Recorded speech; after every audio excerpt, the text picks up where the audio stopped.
Pretty good. How about you? Great, man. Great. Hey, Isaiah, how's it going?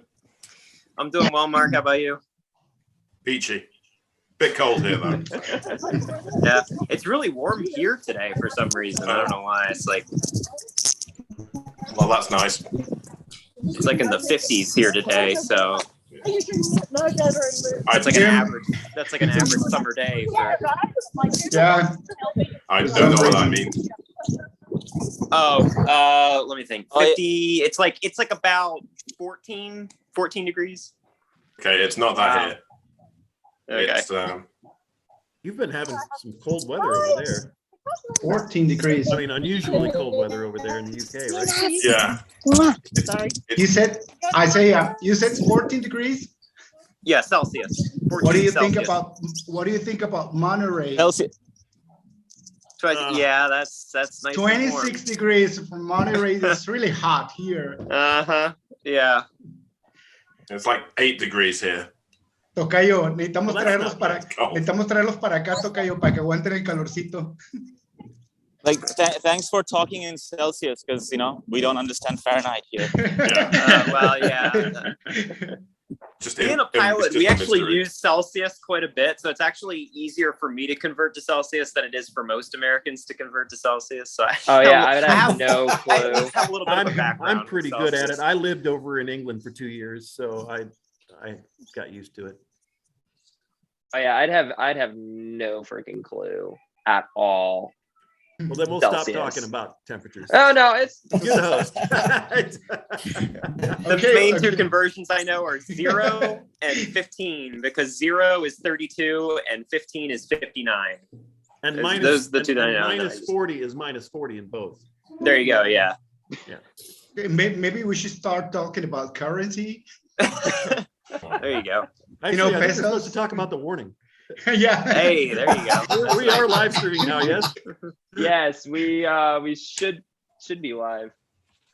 I've been trying to set all this stuff up, and Zoom and YouTube are not wanting to work with each other.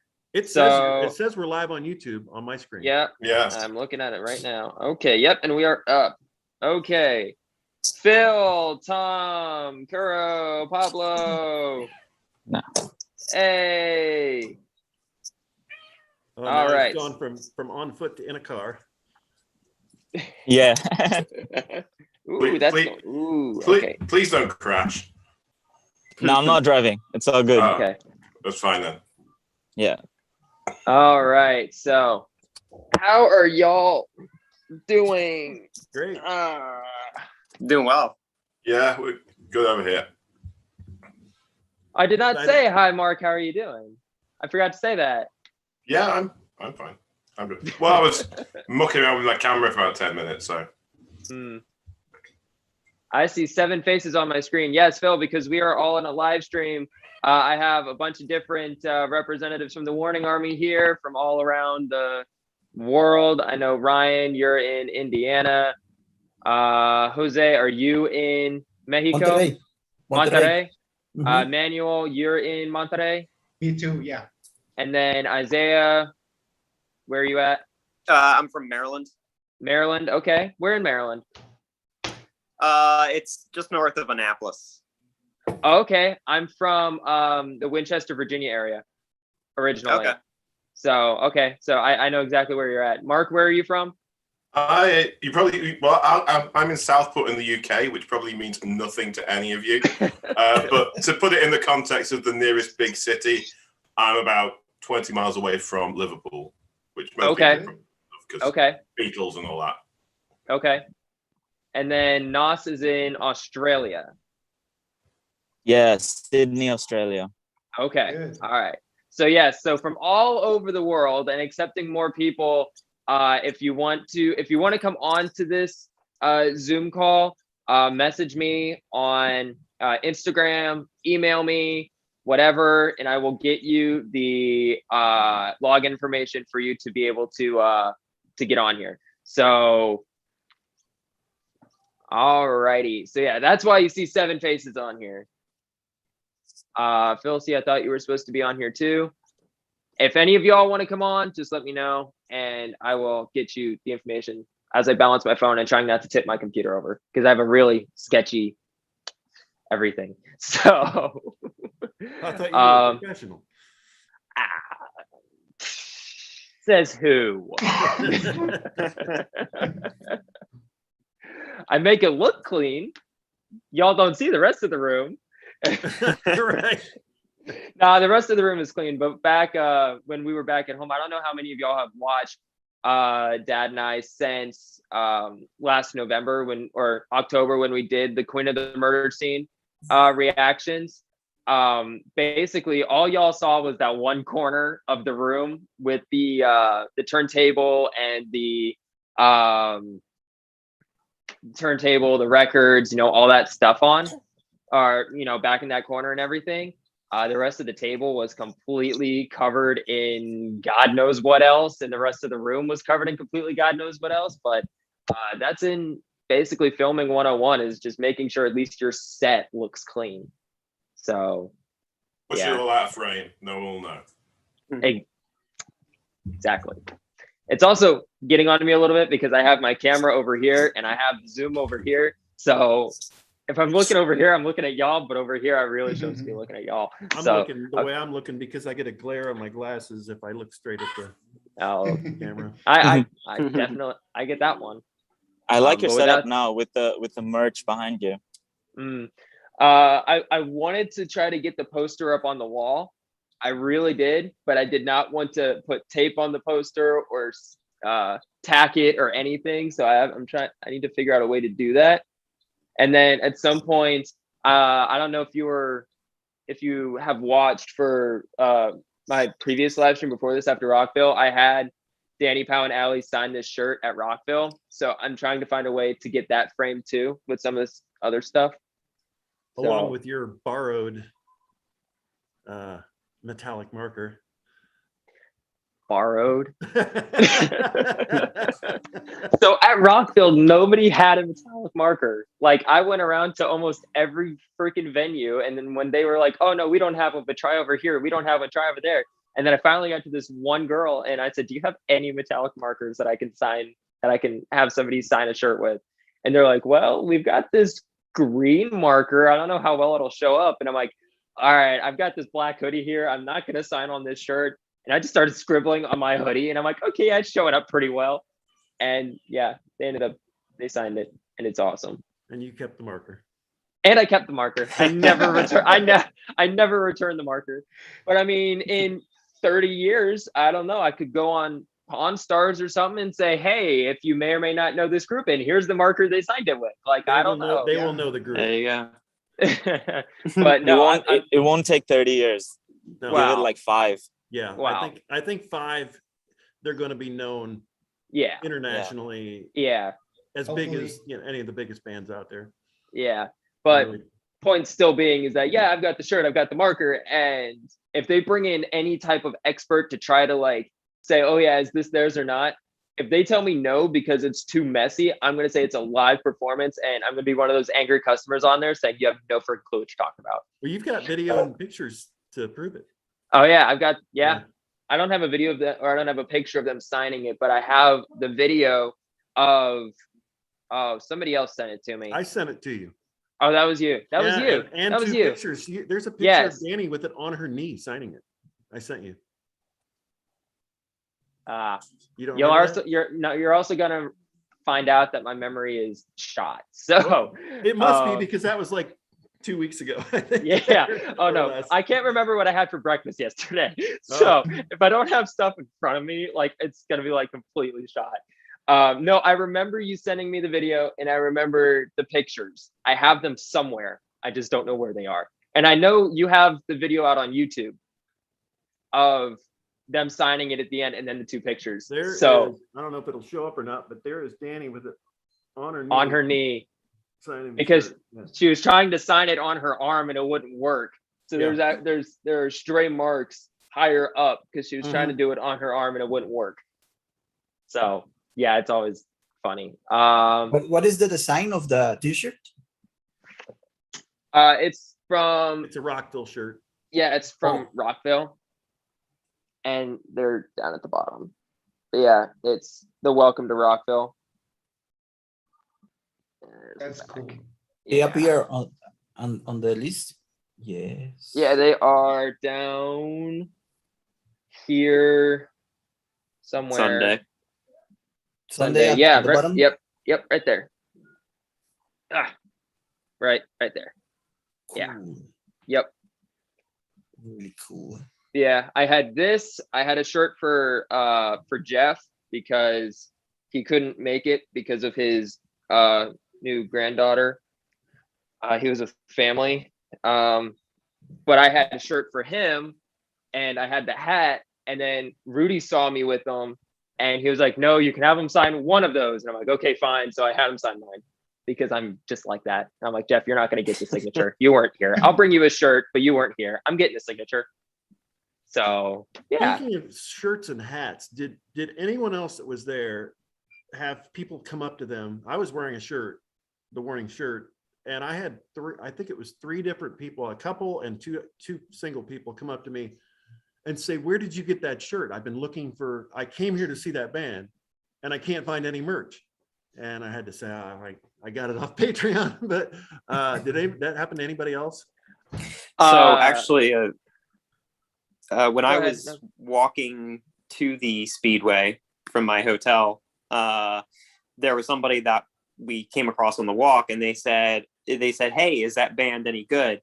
And I said, "Oh, they're fantastic." And he was like, "What kind of music do they play, like in general, like what genre of rock?" And I said they're mainly hard rock. I'd say they're not quite metal. They're mostly hard rock. They do a bunch of different genres of rock, really, but I would say the best category to describe them would be hard rock. And he's like, "All right, cool. They're on my list to check out today."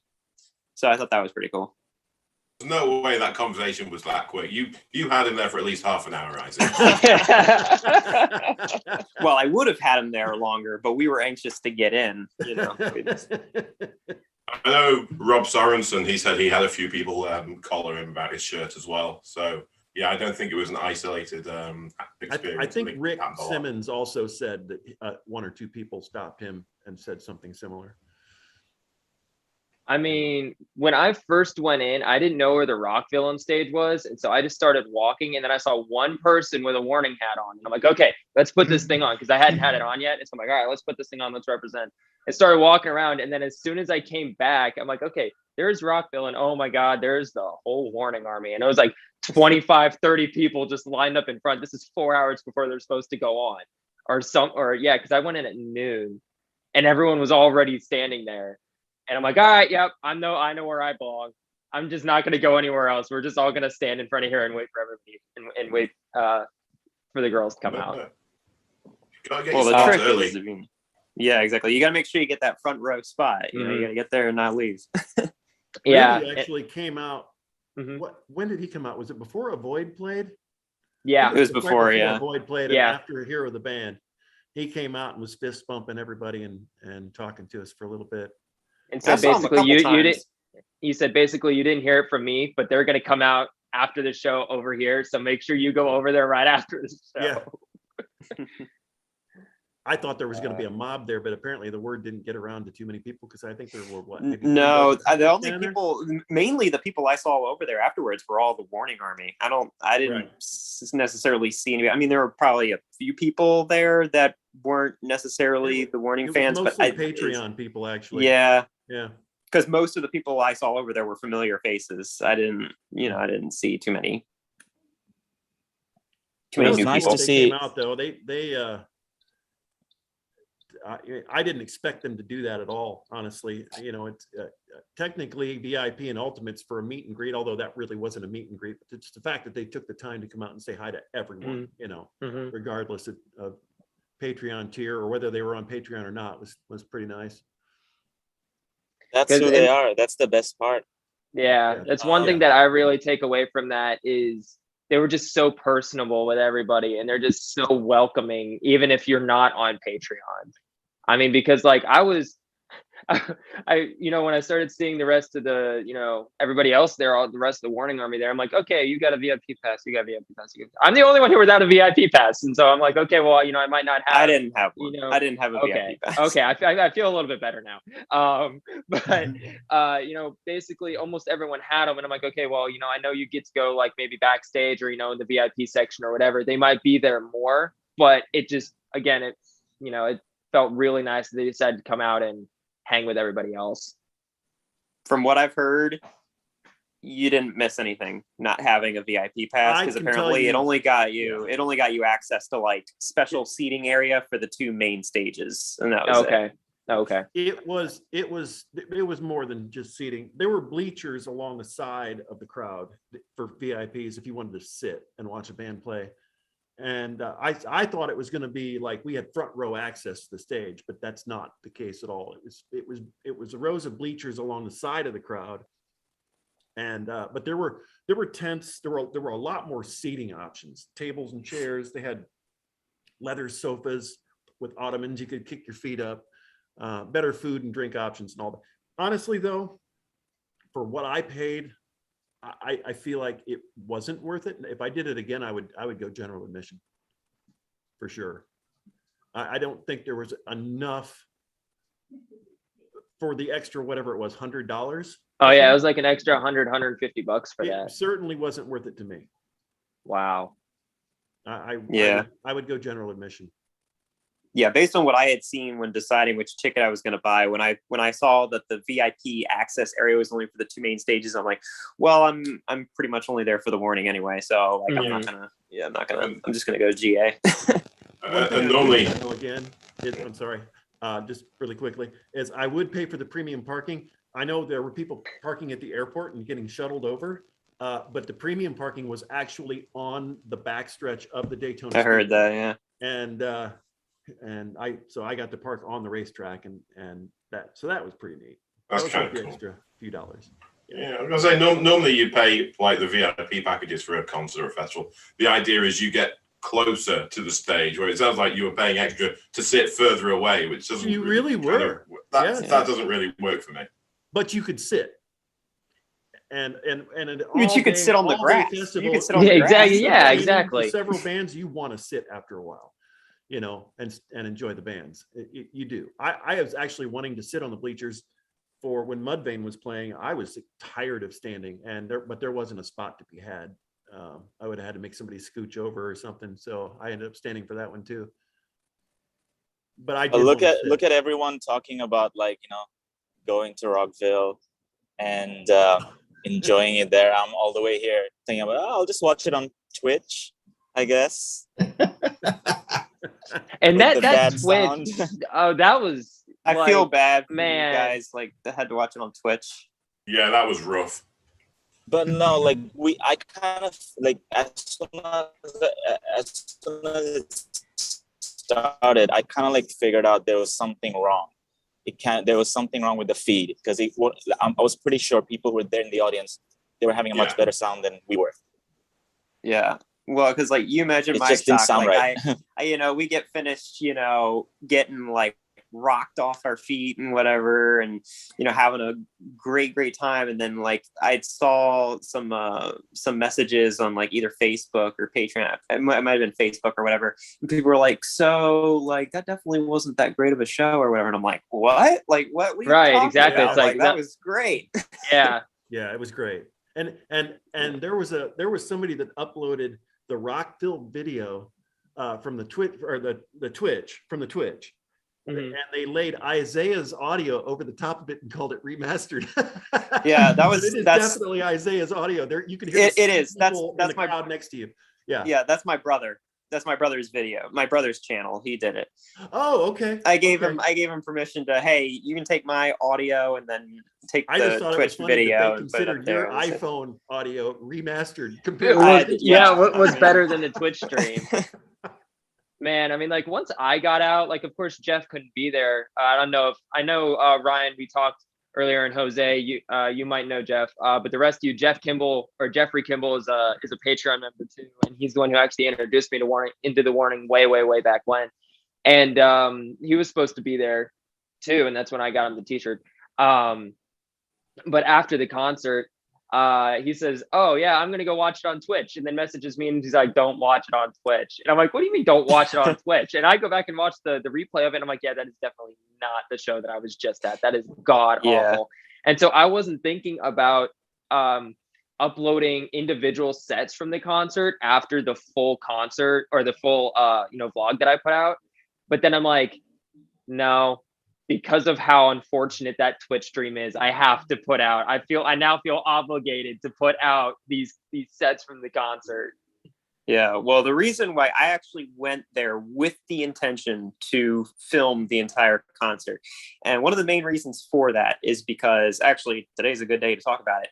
Exactly 2 years ago today, The Warning had a historic show at the Mercury Lounge in New York City, which was actually my first concert going to see them. Well, actually, they played 2 nights in a row. They played December 3rd and December 4th. I was at both, but the second one, which happened this day 2 years ago, was a much better show. They didn't have any technical difficulties the second night. They had the record label, they had Jason Flom from Lava Records there to kind of watch their concert, and that's ultimately how they ended up getting the record deal with Lava Records. So that kind of started the ball rolling with that. So I do believe that concert will go down in history as a very important moment in their careers.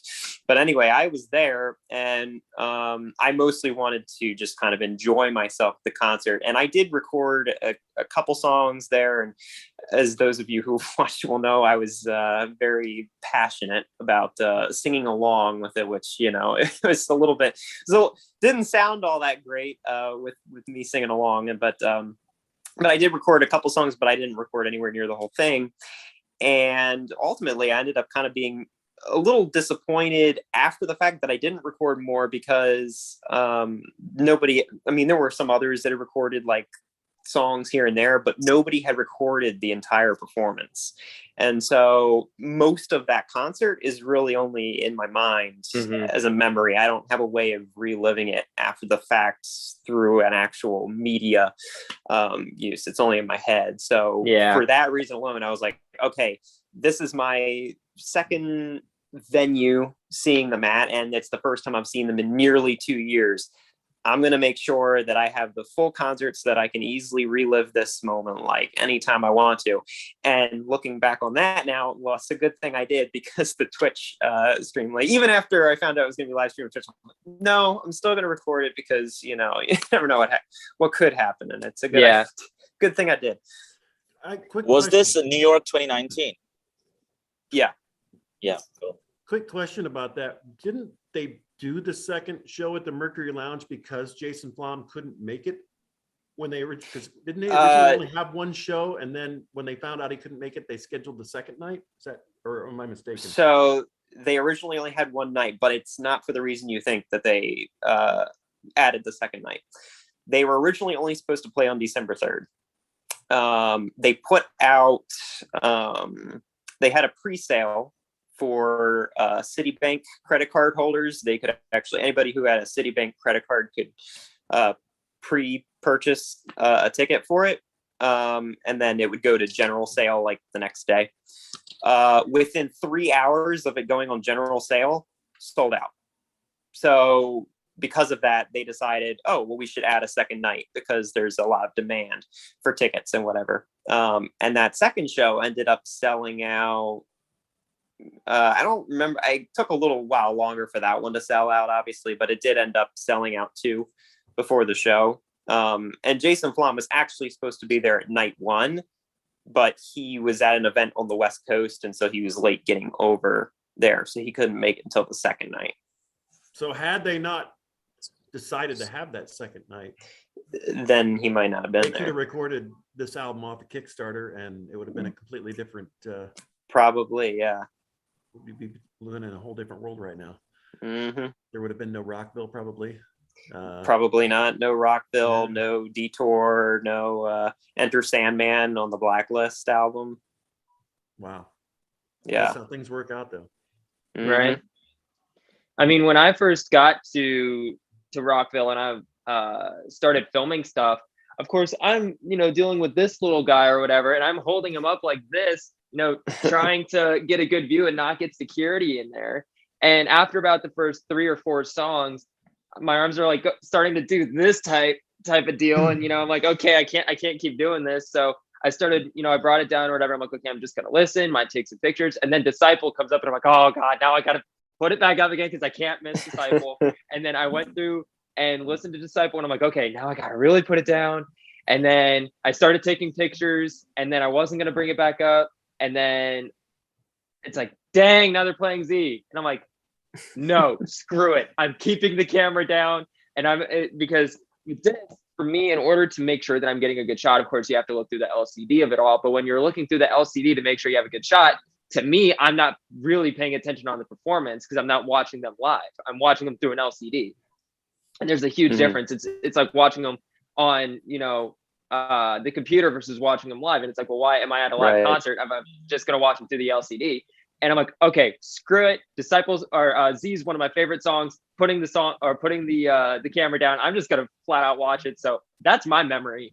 That's what I have to go off of memory. And then one of the couple of the other songs, I'm like, hey, do you have performances of this? Do you have performances of that? And I'm like, no, but I've got the pictures from it because I'm like, no. Yeah, your arms were probably shaking about midway through the. Oh yeah, they were, and I'm like, yeah, it was not. Oh, Z is such a total banger, especially that solo. Oh my God. Yeah. And to think that she played the solo kind of like deaf because she couldn't hear her guitar at Rockville. She played that blind. Yeah. Yeah, like she did miss a couple of notes, but it's live, and she couldn't hear herself. Yeah. And nobody cared because I'm telling you right now, as someone who was standing in the audience, the crowd went nuts. Yeah, when she started tapping, they went nuts. Yeah. I mean, you could hear the crowd over the band at that point. Yeah, they had a crowd surfer in Z. at the very end. Ryan, there, Ryan, you right remember at the that? very end of their set. Yeah. The last note, he went over into the security guard's arms, and I was wondering if that's their very first crowd surfer. I know they've had some festivals they've played. Might be, yeah. I don't know if they've had the any audience crowd in the surfers. videos, but I've never seen a crowd surfer in any of the. I know from their Rock Out Parquet vlog, I know they said that they had a mosh pit going during it, but I don't know if they had any crowd surfers. So that might have been first. I mean, Ryan, those security guys, they were getting a workout with all those. They were with those crowd surfers that day. Yeah, the bald security guy, especially the bald one, like he was a fan. I don't know if he knew the girls before, but yeah, for sure.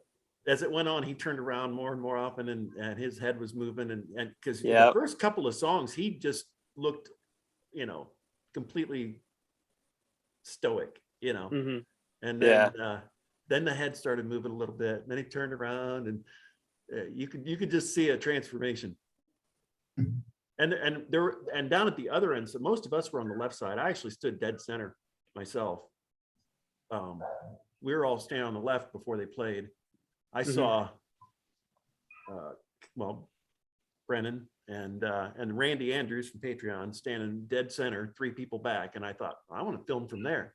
So I moved down to there. So, but on the right and then side, I followed you. I don't know if you paid much attention to the security people on the right side of the stage, but there's 2 of them. Their heads were bobbing the whole time. They were into it. There was a female security on the guy with long hair. I can't remember. One was female, but I'm not sure. Yeah, there was a female one on that side. I'm not sure if she's one of the ones that was bobbing her head or not. But I know it was the 2 on the very right. Well, stage left, our right. That were bobbing their heads the whole time. They were into it. But the bald guy, you could see the transformation as they played. Mm-hmm. Yeah. So who all here is going to the Troubadour? Who can go? Who's planning on going to the Troubadour? A little bit far away. Huh? I'm not. Well, as I said, I'm gonna be there in spirit. You'll get there one day next. Because Ryan and Jose and I were talking at the beginning of this, and before a lot of y'all got on, and our theories are that they're going to kick off the tour at the Troubadour, or at least release the rest of the dates and the rest of the album at the Troubadour. That's our theory. because they did that with Queen of the Murder Scene at Lenario. Yeah, I That's feel like possible. I feel like things are being arranged now, and it may be, you know, announced earlier to some people, Patreon, whatever, and the word might get out, but I think they're officially publicly probably going to announce it at the Troubadour. That's just my theory, but who knows? I'll tell you, half the time when I predict things with this band, I am completely wrong, and then other times I'm so right, and it's just, but I never know which one it's going to be. I suppose that the official release of the Warning Tree hasn't planned yet, as Paulina said the last time in Desvelados show. They haven't a release date.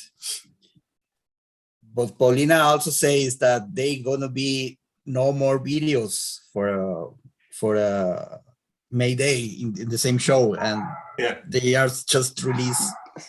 And she said that, and they said that they had started working on that with Webtoon, like what, In 3 June. months ago? Yeah. In Something June, like that. July. And she said since they started working with Webtoon that there would be no more videos. So you know, yeah, you don't ever know. Well, I mean, hey, let's face it. Pal said there would be no more videos after Evolve, basically. Like they had Choke, and then they're like, all right, but don't get used to it. And then they had Evolve, and then it's like, okay, that's our last one, guys. And then, you know, And then they've got Martyrio comes out. Then Martyrio comes out, and they're like, yeah, that's it. And then Disciple comes out. They're like, okay, seriously, guys, we're done. Like Disciple was the last one. And, you know, that animosity. And if you count Enter Sandman, there's, Enter Sandman 6 too. videos out of 7 new songs. But that was done all the way back in March. Yeah. So how long they've been holding on to that one was freaking nuts. Like I can't plan a week, 2 weeks ahead on videos. They're months and months and months ahead on productions. Like, and then it's like, okay, well, we're gonna film this here. It's gonna be done by like May, and we're not gonna release it till the end of the year. They have at least six months in advance jet planned. Wow. I just told you when the Rio Verde show before the Argentina tour, I was there, and I was involved in the organization to bring the girls to play in Torreón in March of the last year. So I was really in contact with Rudy, and this time Rudy told me exactly what they have planned until the middle of 2020. So in very detail, and until March, that the Vive Latino show, every single detail that he told me has been accomplished. So those guys, that team has at least half a year in advance jet planned. So they really know what they're going to do, at least to next May or April. But they like a lot to playing jokes to us. Yeah. That is nice, by the way. Yes. My God. That's one of their few little, simple pleasures in life, is to constantly torture us with little tiny hints and misinformation, and it keeps it interesting. Yes. Absolutely. Talking about Enter Sandman, like that location, like it was just amazing. For me, it was like the fourth member of the band for that particular song. It was like the perfect choice, and like having it in black and white.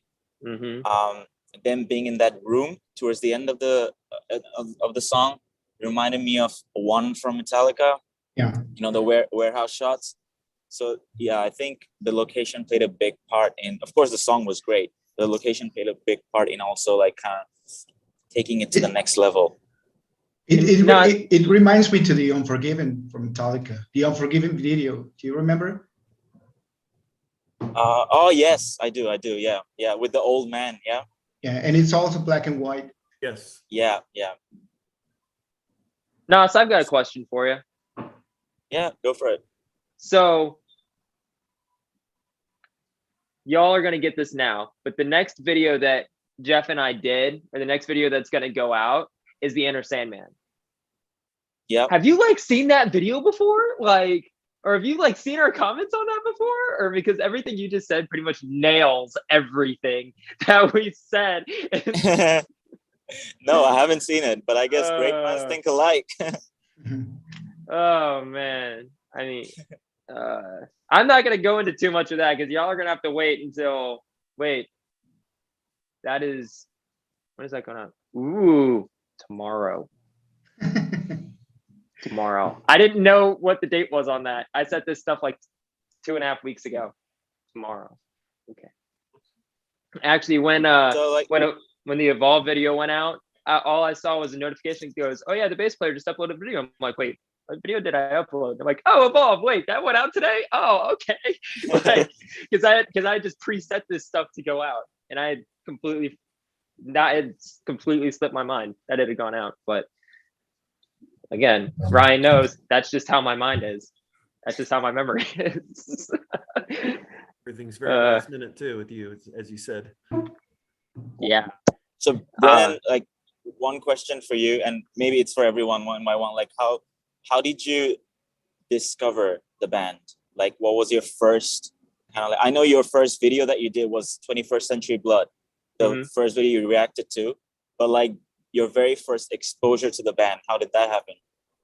So I mentioned Jeff Kimball before, and he was really pushing the bug in my ear a little bit. And like, I'm like, oh, well, we really don't do rock or, all female bands, or I was pretty skeptical about it. And then he sent me, oh God, what was it?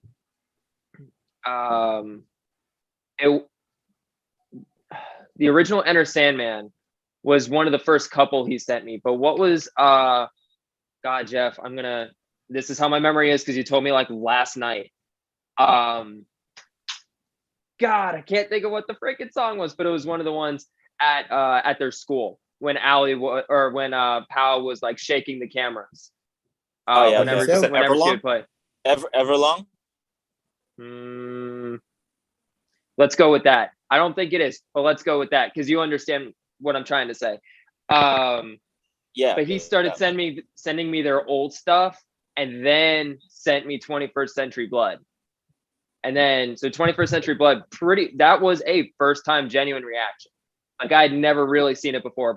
I had never seen it before that. But I think he planted a couple of their early stuff in my ear, and then just kept saying it on like every live stream, like, check out the warning, check out the warning, check out the warning. And I'm like, okay, fine, I'll check out the warning. And yeah, we all know where that went. So it was inevitable. Yeah. And then we started reacting to the Queen of the Murder Scene, and Dad was skeptical about that because of course we don't really do rock too much. And I'm like, okay, we're going to do 13 weeks of this, which sounds like a lot, but it's, I mean, we ended up pre-recording some of those songs or the videos in advance and scheduling them out. But at that point we were having some problems too with getting videos put out and stuff like that. And it's like, okay, well, at least this is a set thing that we can do. But that got him involved. And then that they ended up going on my playlist to just being listened to over and over and over and over and over again. And then this January was when I was supposed to be leaving for the military, and I didn't end up leaving until late April. But even in late April, it was, when's TW3 coming out? When's TW3 coming out? And they hadn't even talked about Mayday at that point. And so when I got out, soon. Of course, soon. Yeah, exactly. That was all they said was soon. No. Yeah. And so they were really, really hyping it. And I'm like, okay, well, I'm literally going to be off the grid for 2 months. And what's going to happen in this 2-month period? Am I going to miss it or whatever? And then as soon as I got out, I talked to Jeff, and he's like, nope, nothing's happened. And I'm like, okay. So yeah, but that 21st Century Blood was pretty much, that was one of the starting factors and one of the starting videos when I got introduced to him. It was probably one of the first couple of videos that I was actually given. And then I'm like, okay, well, I might as well just turn this into a video. I know your dad appreciated the music. Mm-hmm. And he did a great job at analyzing lyrics and everything. But did he become a fan at all? So he is more into 60s, 70s, and early 80s. And to him, a lot of the bands that The Warning has really grown up around and has used as influences are mid to late 80s, like AC/DC, Disturbed, Metallica, Lynyrd Skynyrd. And Dad wasn't really in that scene. I mean, he knew of them, but he really wasn't into that type of music back at that time. So I know, like you said, he appreciates it, and he knows he appreciates what they're doing, and he understands really how deep the lyrics go in the music and all of that. But I don't think he's like super into them. He's actually going to be on at 7. So when he comes on, if you want to ask him that, go ahead. He could probably do a better way of explaining that than I could. But yeah, and if any of y'all have any questions for him when he comes on, he'll be on in about 15 minutes. And he can only stay on until like 7:45. So I have him in for a certain slot. Because so my little brother is 16 and he still comes over like every other weekend to my dad's house. And then this just happens to be his weekend. And I talked to Dad last night and he's like, yeah, talk about Last Minute. And I'm like, yep, I know. Are you going to come on or are you not? And when I was talking to him and I said, like when I was at Rockville and everyone's like, hey, is your dad here? Or, like when I'm on, I was talking to Henry and he said, is your dad going to be on? I'm like, they're asking for you. And he's like, wait, what? They're actually asking for me? And I'm like, yeah, you probably have no idea that you were as big of an impact as you were way over a year ago. And he like started really like freaking out in the kitchen that everyone kept asking for him. Yeah, here's something you need to know about the Warning Army, and I think you've realized is that we're family in a way. So like when someone new comes to the family, we're like open arms embrace. It's like, hey, what happened to so and so? Like, are they still around? Are they, what are they up to nowadays? So yeah, everybody gets adopted. Yeah. I mean, I thought it was so weird when I got to Rockville and Ryan and a few of the other people that were at the stage, I had my hat on, I had my sunglasses on, my hair's short, and they're like, are you the bass player? And I'm like, oh my God, I've already been found out. And I've been here 5 minutes and I'd already been found out. And actually I can't find my sunglasses and it's making me upset because they're not in my car and they're not in my room and I have no idea where they are. And I don't want to go and buy another pair of sunglasses because those were really nice sunglasses. So that's something that's, yeah. But anyway, I had my hat and the sunglasses on, total black. And actually in the picture that they took on stage, like afterwards, the signature picture that they took on stage, you can actually see me above Pal's shoulder because I'm the only one with a black hat and black sunglasses on, which I thought was pretty cool. But yeah, it was like, they found me in a matter of 10 minutes of being at this concert that I know nobody here. And they are all like, yeah, we've seen you since way back when. And I'm like, oh, this is real. Okay. Uh-huh. Sure. But no, I enjoyed that whole series of reactions. There may have been another one, but I can't remember a time when somebody sat down with their parent and song by song for any band, broke an entire album down and really got in depth with it. I mean, those reactions were all at least 20 minutes plus per song. Sometimes longer. Yeah.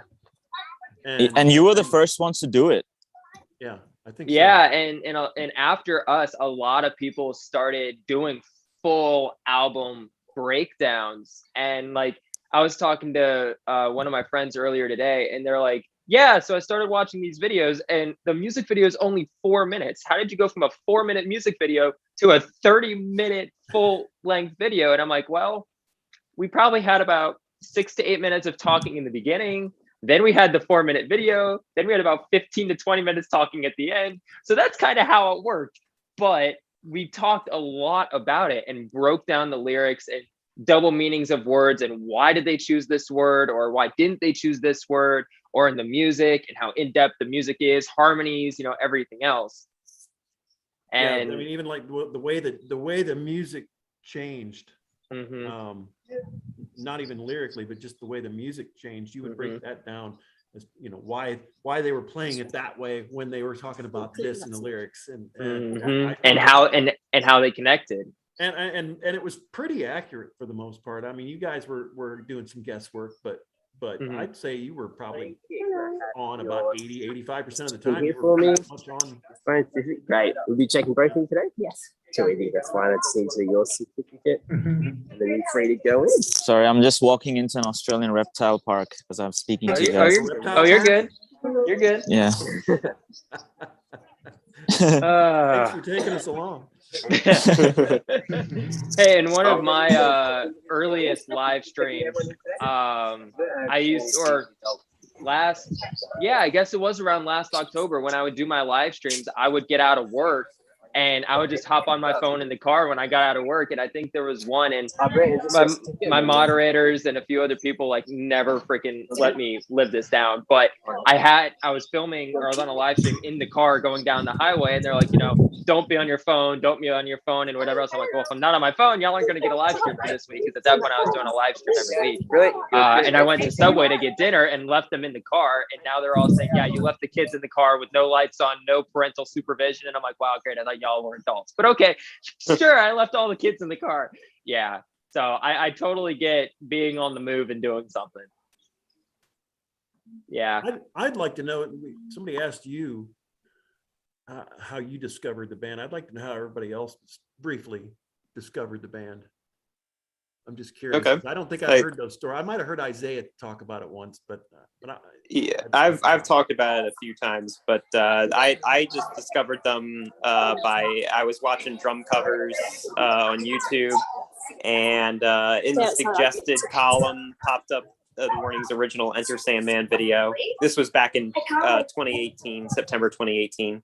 So it was before Queen of the Murder Scene. All we had out was 21st Century Blood and Escape the Mind, of course. And I clicked on the video. I mean, it was a thumbnail of 3 young girls, you know, holding instruments and like going to play rock. So I'm thinking, okay, you know, this is probably going to be, you know, pretty cute or whatever. You know, I mean, I don't know exactly what to expect going into it because, I mean, they're so young. But, you know, I saw the view count on the videos. I'm like, well, I mean, they must be pretty good. So I turned it on, and for the moment Pal started drumming, my jaw just dropped, and it remained dropped for like the remainder of the song. And after I had finished watching that quite a few times repetitively, the next video that was suggested to me was their second TEDx performance. And Brennan, I don't know if you've seen that video or not, but that's a good one to react to actually, because it really is it's a very high quality video, and it features 3 of their songs from 21st Century Blood, and it's actually how a lot of people discovered their original music starting out. I guess the only thing though is that it is a TEDx video, so some people have had copyright issues with it, some others haven't, so I don't know how you have to work around that. There's also been people that uploaded singular videos of it. But I think a lot of people use a re-upload of each individual song and they have no problem with it. But if they use the actual TEDx from their channel, that's the one that gets blocked. Yeah. Right. Now, of course, the actual TEDx video, it does, in between the songs, they do talk about kind of like how they started as a band, how they kind of worked through making their first album, whatever. And that's actually really interesting to hear as well. In addition to the music itself, because I remember that was a big deal for me. Not only their musical talent was really great, but I also, you know, kind of fell in love with their personalities as well, just based on their attitudes towards the music business when they did it.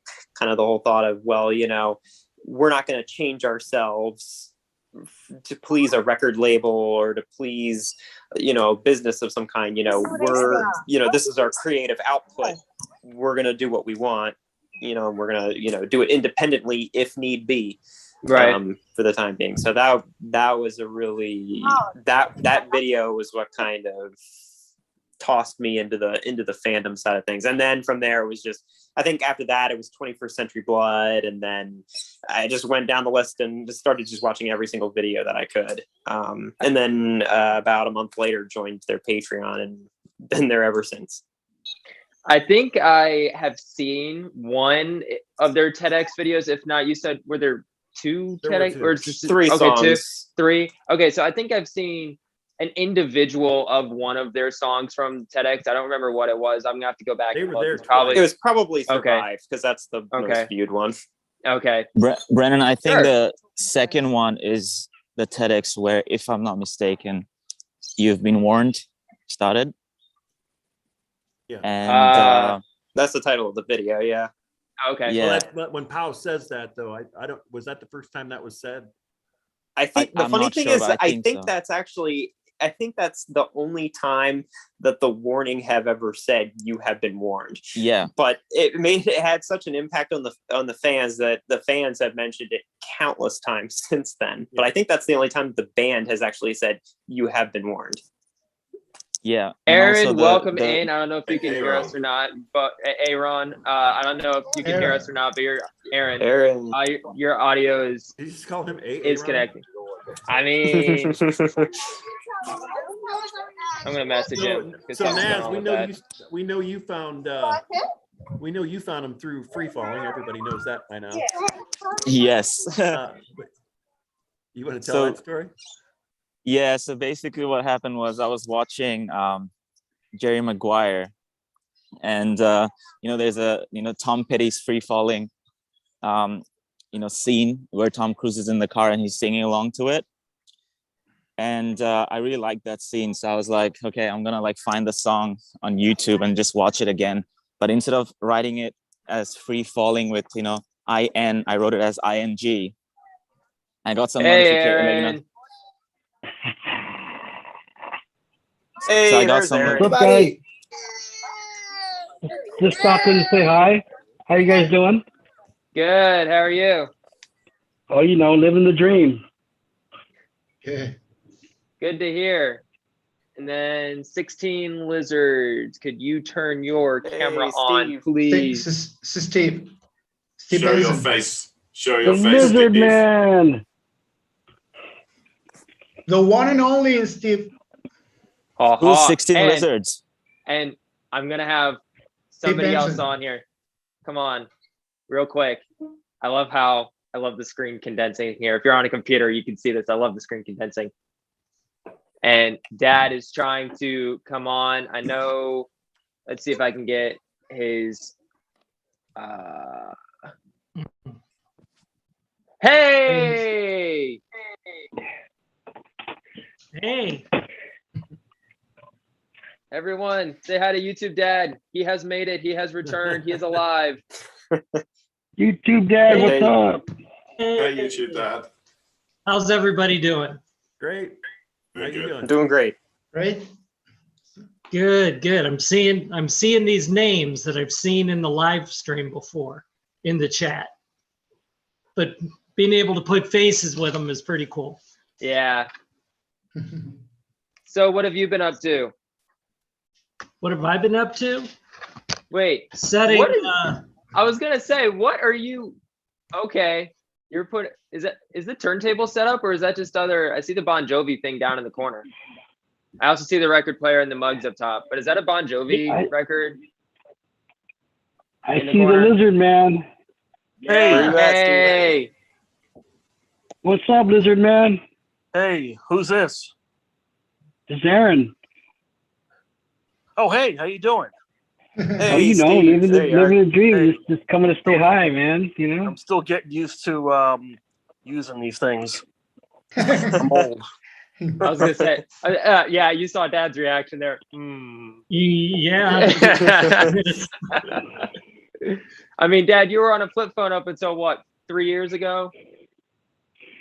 You had that 2 years ago. Okay. You had that down to a science of 1, 2, 3, 1, 5, 6, 7, 1, 2, 3, 4, 5, 6, 7. I'm next to a massive koala right now. Oh, geez. Wow. Oh. We're getting a tour of Australia. While we're So, okay. Yeah. So if y'all have any questions for Dad at all, shoot him his way. No, shoot him your way. Because I was asked earlier, what you think of the warning, and are you like? Nothing like putting me on the spot right off the bat, right? What Main question: are you a fan? Trial by fire. Okay. I'm being coached from the other room. So this is what you say. The answer is always yes. Well, I'm gonna. Do you want me to be honest, or do you want me to tell everybody what you want to hear? I think we all know the answer. Brennan kind of lie to us. Yeah. Well, you know, the biggest thing is I was thinking about this, because I knew I was going to be on with all you guys, and the big thing is when I think about what a fan really is. Okay, I mean, do I eat, sleep, drink the warning? No, I do not. Okay, but what I will say is that Boo! Settle down. But what I will say is that after that 13-week experience that we did, I have grown to appreciate from my musical background and my lyrical background, my lyric writing and stuff. I have grown to appreciate what these girls can do at the age that they are. Okay, and because when we were diving into those lyrics, I was just amazed at the actual depth of the lyrics that they were writing. You were relating them to personal experiences a few times. Yeah. They were the depth of the writing, you know, as compared to some of the guys who I know and you guys have heard out there over the last, 40 years, they've been writing, and they don't have the depth that these girls have at the age that they are. And so the things that they're doing lyrically, the things that they're doing musically, that's blowing me away. But is the first thing that I'm going to get out, in the morning, and the first thing I'm going to listen to or the last thing I'm going to listen to before I go to bed, is it going to be them? No. Okay. Because I didn't grow up with them. Okay. So. Hey, I got a question for Dad. Sorry, Aaron, before that, because I'm going to move on from here. I just want to show you guys some kangaroos. Can you see it? Okay. Oh, wow. It's right there in front of me. Some baby Joey. Hey, can you eat those? Yeah, people do. We're going to make adobo out of them. Not those particular ones he's looking at right now, though. I think they're not on the menu. No, they're not on the menu. Okay. All right, I'm gonna move on from here. Sorry to keep continue. Good to see you, Nah. You're good. Hey, I got a question for Dad. Yeah. Hey, Dad, I gave Brennan a ticket to go see to Troubadour. I got extra tickets. You coming out? This is the Aaron Yes. This is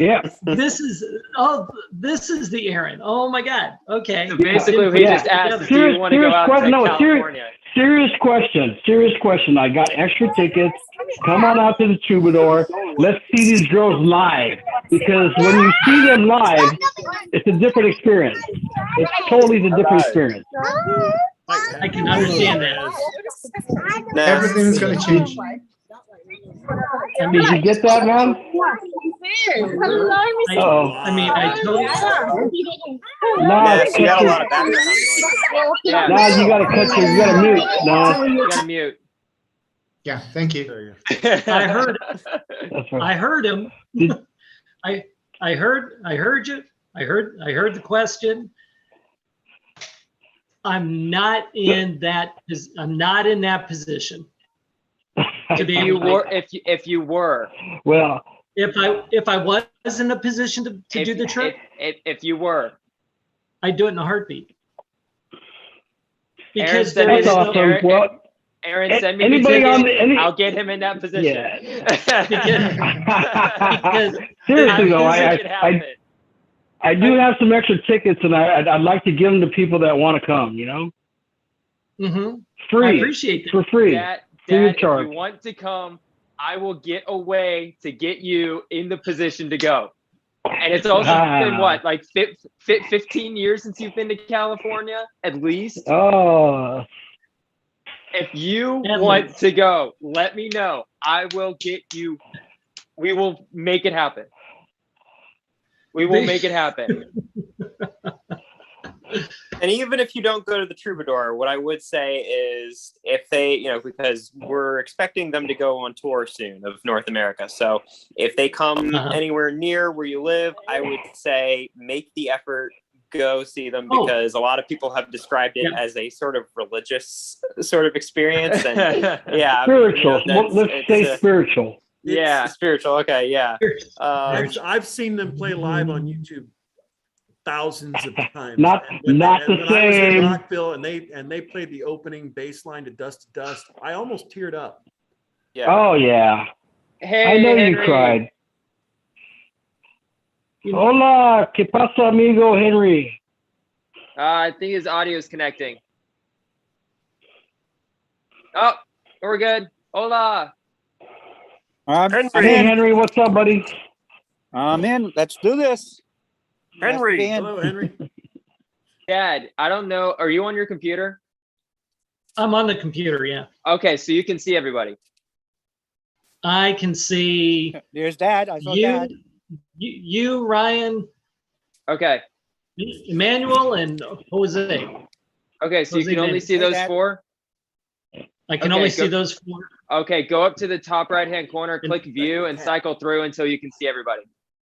Yeah, on the phone, you just swipe back and forth. Hey, Steve's there. Oh my God, goodness. One of the OGs. Full screen or gallery? Gallery. Steve Benson. How you doing, brother? Yeah. Oh. Okay, yeah, now you can see everyone. Okay. Oh, Henry. now there's Mark and Isaiah and Nas and 16 lizards. Lizard. That's there's the my lizard boy. man. There's my boy, Emmanuel. Hey, how you doing? And Aaron. Who is YouTube? How you doing, Henry? Face is familiar. Hola. What was that? What was that sound? Oh, they're coming in. I'm so proud of you Someone's guys. dialing in. You guys made me proud. So you're the one that is rebroadcasting this, is that correct? Who? Henry? Rebroadcasting. I thought you said something about he was going to get this out to everyone or something. Oh, He posted about it on Facebook. Yeah, he was doing some promoting. Oh, to get the I word thought he out was, like, for everything. rebroadcasting on another platform or something. No, not that I'm aware of. I mean, but not that I'm aware of. But Dad, so Henry is one of the founders of the Warning Army. But I see Steve is there too. Steve Benson. Oh, yeah, Steve Benson. Steve too. Yeah, him and I are actually we are the original founders. We're the first one who started this big mess. Very cool. Very cool. So you have him to thank for me dragging you into this mess. Exactly. Thank you. No, but thank you, Henry, for helping and getting all of this set together. It is Right. very, very, very much appreciated. Well, the important thing I wanted to do, and with Emmanuel's help, it was to bring the people in from Monterey. To me, that was very important because you're bringing in the TW people of that area, and I think that was very important. And Emmanuel, from day one, when I said, "Are we going to do this?" Yeah, we're going to do this. Of course, we're going to do this. Then he tells me, "I already texted Brandon." Oh, you did? That was fast. Very cool. Very cool. Yeah, right. and as fast as all of that happened, like when I originally had this idea, I'm like, okay, I'm probably just gonna have like 3-4 people, something like that. And then Reginald messaged me, or I messaged Reginald, and he's like, yeah, here's Henry's contact information. If you want anything to happen, message him. And then we get on a call, everything gets super big. And then when you said, yeah, this was very last minute, I'm like, yeah, because I wasn't expecting it to get this super big. Like I was just expecting this small thing, but this is awesome. No, this is no, awesome. No. Yeah, ask Steve. He'll tell you how I do things. I get a little carried away sometimes. All right, Steve, come on. Just a little. Henry, because you're one of the OGs. I would love to know, like, how did you? Because I was going through my story of how I found the girls out, but I'll do it later because it's too loud in here. Right. Yeah, Henry, how did you find the girls? It was like a lot of us. I had a relative that sent me the Enter Sandman thing, and I was kind of intrigued. And for what I don't know, Steve, how is it that we connected? It was kind of strange. Yeah, I was just thinking, it was actually one of their YouTube videos, one of their early exactly. YouTube. Yeah, I commented, and you reached out to me there. You are really the person who started the Warning Army. I mean, we're the first two, but you were the one who reached out to me. I'll be honest with you guys. Never, ever, ever in my wildest dream, this was gonna happen this big. Never. I mean, I still don't understand. I really don't. Being like Steve, I'm old, dude. I'm 70 years old. I'm an old fart, and Dad, what does that make you? I'm just wet behind the ears. How old is Dad? How old is Dad? 64. You see, I'm still the oldest part. Anyway, so I see these 3 young ladies doing Enter Sandman and Metallica. I'm not really a Metallica person, but I found it very intriguing musically how gifted they were. And I mean, if you look at it, and when I saw it at the time, they had 5 million views at the time. Like, really? And just it got bigger and bigger. And like Steve said, one thing led to another. And then how did Manfred get in, Steve? That was you, right? Yeah, he also commented on a video, and he made a really long comment. It wasn't just a regular comment. And He's so a this musician. guy is really a fan. And we started this email group between the 3 of us. Correct. And that was the birth of the Warning Army. The 3 of us, instead of emailing each other, we said, hey, let's get one email stream going. That's so true. I forgot about that. Yeah, it was was it Yahoo, I think? It was Yahoo service, which they discontinued since then. But so the 3 of us, when we typed out an email, it went to all 3 of us. And then we added 4 and 5 and 6, and the rest is history, as they say. And then we end up doing like little mini projects. And this is where I blame Steve. So Steve says, oh, they're playing. No, I blame Steve. No, actually, you know how it started? So they go to Berkeley College, right? And then Steve flies out to Berkeley College and he's filming them up and stuff like that.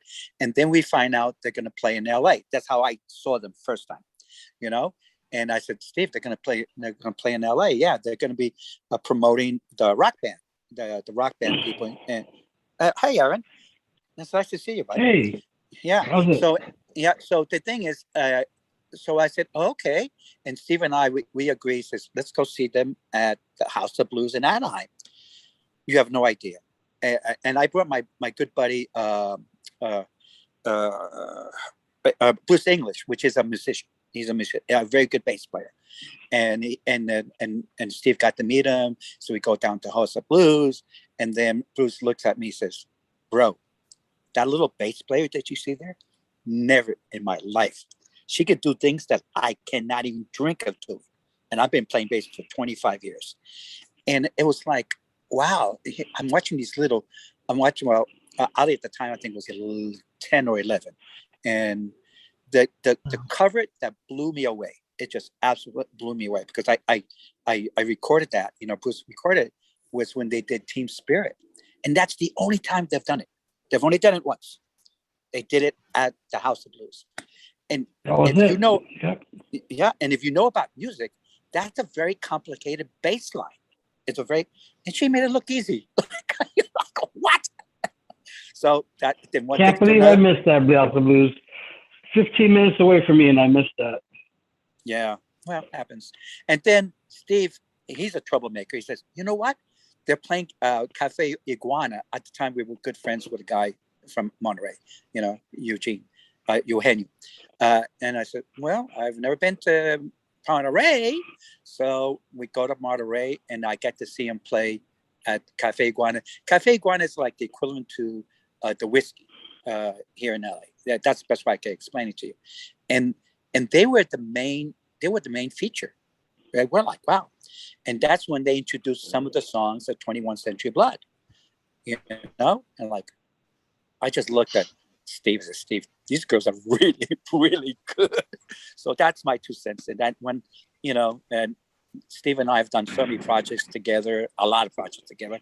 I've been fortunate enough to see them 12 times live. And I tell everybody time after time, you can see every video. I don't care how well it's done. I don't care if it's done. Like Brett Simmons, it probably does the best ones, but when you see him live, like it's an experience. It's weird. That's the best way I can explain it. It's just weird. You see him, go see him live. Then you get, and look what happened. Look what happened in Rockville. Look what happened in Rockville. Like there's like 45, 50,000. Brandon was there. There's 45, and they have technical issues. Standard for them. It is standard. I call them Spinal Tap moments. They didn't have a sound check. They didn't have a sound check at Rockville. They had a line check, but they've never had a sound. They didn't have a sound check. That's typical at a rock festival, though, to do a line but check. Brandon, it doesn't matter even they have sound checks. They still have problems. Yeah, they have so many issues, and I've started calling them Spinal Tap moments. I don't know if I'm the one that came up with that or somebody else said it first, but I've been saying that for at least a couple of years now. Well, that's why I was kind of saying that second night at the Mercury Lounge. That's why that was so weird, because that show didn't have any technical issues whatsoever. And it was like, this is weird. This is not usual for them. Like this show went without a hitch, which was good because Jason Flom was there. But I was like, what the heck? This is not normal for them. Like usually I'm used to having technical issues, but they're going off without a hitch here. So I just lucky you. I didn't realize that 16 Lizards was Steve. That's his incognito name. I didn't know that we were using YouTube names on here because I'm actually Ryan Keith on YouTube. You guys probably see me in the chat. I'm Southwest 737 on YouTube. I think most of you know that. You're the video guy. Yes. Okay, you're Southwest 737. Okay. Great videos. Now we're all putting all this stuff together. There you go. This is so cool. This is very cool.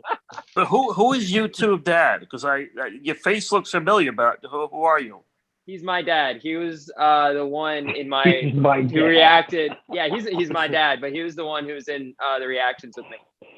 Oh, okay. Cool. We're gonna meet him at the Troubadour in January. Dad, do you want to go to do you want to go to the Troubadour in January? Brennan. Yes. You already answered that question for me. So the answer is yes, and we'll figure a way to do it. Yeah, we'll find tickets for it. We'll figure it out. There's gonna be more tickets coming up here. Yeah. So it's really strange, and Reggie always talks about it. It's a community, and I mean we have people from Indonesia, and then of course we have Lauren from France, which I got to meet him at the last concert, the Whiskey. He was like, "Who are you guys?" I got the rainbow. Like, where do you guys come from? Guys come from Portugal, from Germany, from England, from Sweden. The Swedes are pretty crazy. The Swedes are awesome. They're my favorite group. There's 4 of them. They're nuts, but they're fun nuts. Hagen and his crew, So it's like, and I say this to her, and I repeat this so many times, and Aaron could attest to this. Danny is obsessed with her fans, and I use the word obsessed. There is not a present. She did it on Rockville. There's when she plays any venue, I don't care if it's 15 people in front of her, she gets very emotional and thanking her fans, and she says it all the time. If it was not for you guys, we would not be here. She says, see, that's the reason. That's the reason I'm a Danny fanboy. It's her passion. It's her passion. Danny fanboy. He declared himself a Danny fanboy. There's no hiding that. He is definitely I'm Team Powell, guys. I'm Team Powell. I'm Danny. Sorry. I'm Danny. Yeah, I'm Team Powell. It shifts for me based on the day. It shifts. I love them all, but You guys are sick. Oh my God. Danny is the passion. It's funny. They all have their own different aspects. Yes, but Powell is the heartbeat. She is, and the creative talent. And Allie is like a backbone. And, she's the backbone, And she's the engine. Somebody just said it recently. She like exudes swag, and they're all their own unique. True. No, that is totally true. I like that. Exude swag. Yeah. When she's on the emotional connection, I watch her perform and she draws me in. There's something about her facial expressions and becoming the character. Oh, hey, dude, when she does, and you notice that, that when she did Queen of the Murder Scene, she's in character. Yes, she is. Yeah, she is in character. She becomes the queen and draws you into the story. Absolutely. When she does Stalker, every time I watch it, I still get goosebumps. I was just about to say Stalker. Yeah. Well, Pal says that's the only love song that she's ever gonna write. Oh yeah, right. That's a hell of a love song. Yeah, I was just about to say that. Well, she said it though. That's her own words. Yeah. You know what's crazy? Do you know what the crazy thing is? What's crazy is what's going to be when they do fall in love, what they will write about. I feel sorry. They'll reinvent the love song. Hey, I feel sorry who breaks Pal's heart. You better run and hide something. You got tens of take a beating to the knees. Yeah. Oh my God. She would look what she did. What do you think she did? Animosity. Come on. Just the song says that all her personality. You don't want to do her wrong, man. And that was for a friend. Has anybody asked her? Because I unfortunately don't have the time to catch everything. But has anybody asked her if the animosity person is the same, or people are the same ones as the unmendable people? Because it's a similar concept. No, that's a good question. No one's asked it. No, I don't know. I know it's a friend from school. That's the only thing I know. That's it. So I just wonder if it's the same people or person, or I think it's a group of people actually that she's referring, like a group of friends that's what it feels like to me. Animosity anyway. Steve could attend this. Her nickname when she was in high school, in our private school, was Hollywood. That was her nickname. Hollywood. That's why I called her. That's correct. She was all that is correct. That is correct. Yeah. So now let's talk about. I'm really intrigued with the midday EP.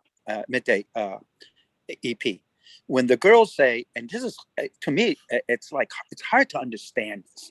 When they say that the next 6 songs are better than the first 6 songs, that's okay.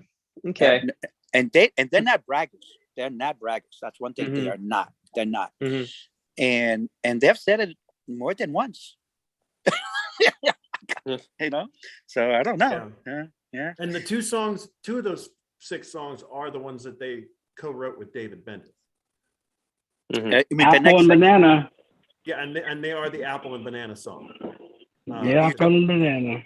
Yeah, well, and one of the songs that hasn't been released yet is we get a snippet of it on the Mayday trailer, which is Die For Me, like you see Yeah, Danny she says singing that- it, yeah, like that's in the lyrics. Oh yeah, I think it's gonna be a fantastic one. I can't wait to hear that one. Well, we've heard some guitar, well, and drums probably too. I can't remember. I think it was a rough maybe demo of one of the two songs, Apple or Banana Song. And then we've heard her singing those lyrics where she said "Die For Me," and then there's the one where they're all chanting, going once, going twice. We've heard snippets of. Yeah. We don't know if it's all the same song or if they're all separate songs, but we've heard some of the songs that are to come. Right. And we also know that one of those songs is going to be an acoustic type song, similar to Crimson Queen.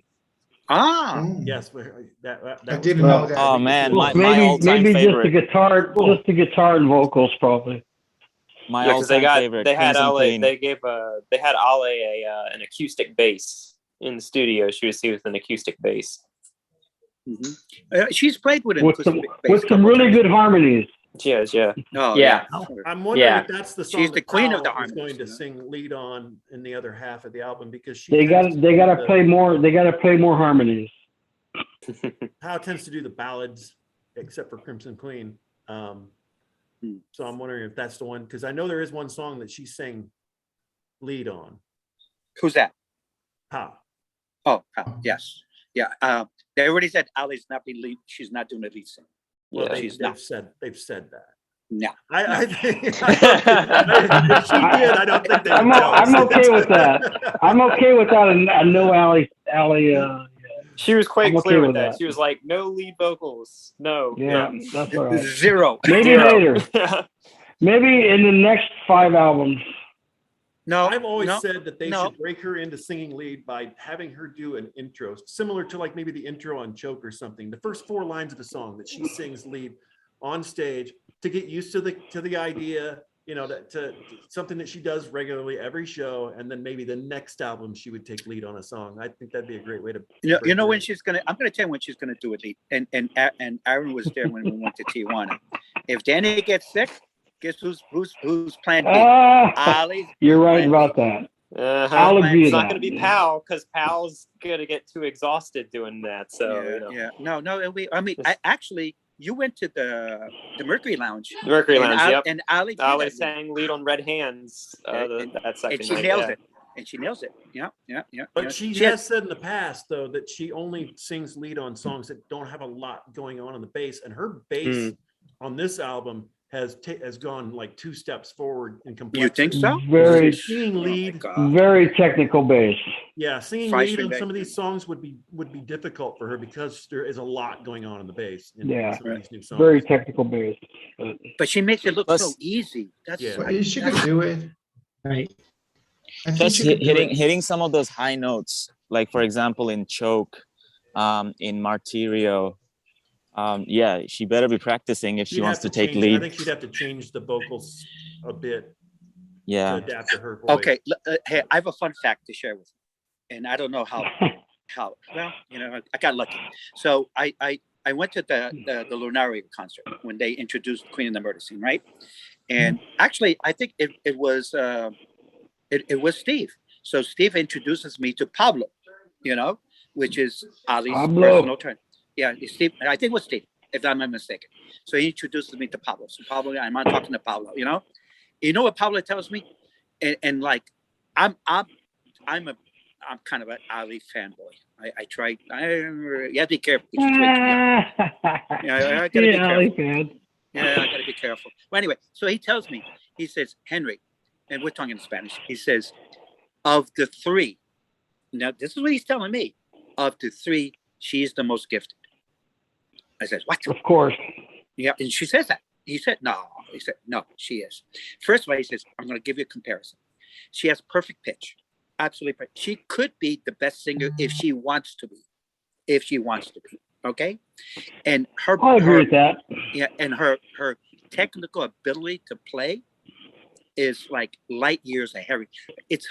She has this memory thing that she knows in her brain when is the next 2 or 3 notes that she has to play. So it's like done automatically. I'm not a musician, so I don't understand that, So, and he said, oh yeah. And this is when she's like, at the time she was 13, Now, I tend to agree with him, and Steve, correct me if I'm wrong.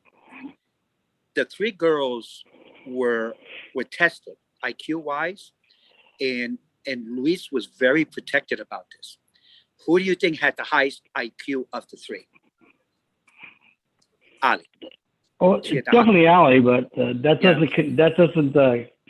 contribute to music. Well, I'm just. Well, guys, it seems like. Okay. All right. Yeah. Hey, So T's also Hi, in here. darling. Hi, actually- guys. I'm actually live right now on Twitch. Hey, T Spicer Music. Yeah. What's up? The guys, and I have like X amount of people inside of here, and they told me y'all wanted me to join, so, but I don't know how to share my camera while I'm on Twitch. I'm on OBS. It's all good. You're here. It's all good. So are you doing the Saturday live stream right now? Yes, I always do it. And do they hear us on your live stream? Let me know, guys. Can you hear what's going on right now, or do I need to share the screen? Let's see. Hold on. Yes, T. I have you up. I have you up. It's the audio. I have you up though. How cool is this? So everybody is hearing. Hey cool. everyone. So cool. No, I can see you on Twitch now. Hey, Isaiah, how are you? I'm good. How about you? I'm fine. Wow, this is pretty cool. This is actually The Warning Army meetup. Yeah. Because if a lot of y'all don't know, I don't know who knows T and who doesn't, but she's been doing the Warning Army Saturdays for like the past God knows how many weeks. So this is our 57th week. 55. 57. Yeah. That's great. So, that's awesome. Originally, Mike Wendell from Wendell Effect was doing it. I think for probably 6 or 7 weeks, maybe, and his channel was taking a lot of hits from YouTube. I think he just got frustrated and gave up, to be honest. He was on Patreon for a while. And T, you had a different channel name then? Yeah? Yeah. I was doing React. You see, you everybody live stream every week, and then when he decided he wasn't going to do it anymore, you took over. Yeah, he asked me because I was thinking about closing down my channel, and he was like, but you love the Warning, because I had discovered them through God, what's this guy named? They were a duo. Guys, fill me in. I'm asking my guys. Guys, fill me in. Yeah, I know who they are. Steve. Yeah. Bye, Steve. Bye, Steve. Take care, guys. Bye, Steve. Later on. Nice meeting you. Man. Hey, Jose, ¿cómo estás? Hi, Henry, darling. Hi, Jose, beautiful. ¿cómo estás? Cabrón. No, hey, chingón. How's that? Chingón. Órale, chingón. Órale, chingón. ¿Cómo estás, Aaron? My brother from the first row. It was carpool. It was Carpool Reactions who got me into the Warning. Carpool Reactions. Yeah. Josh and JD. Yep. JD, correct. Yeah. Unfortunately, they had a falling out, which sucks, but happens, I guess. Yeah. Well, Josh has his own channel. Yes, he does. Right, and he had no idea he was the one, but they were the one that turned me on to the Warning. Oh wow! And yeah, the first reaction they did, I saw of Unmendable, and of course that became my absolute favorite until Z. Yes, I know I'm a traitor, whatever. This is so cool. This is way cool. Hey, Z's a bop. No hard feelings there.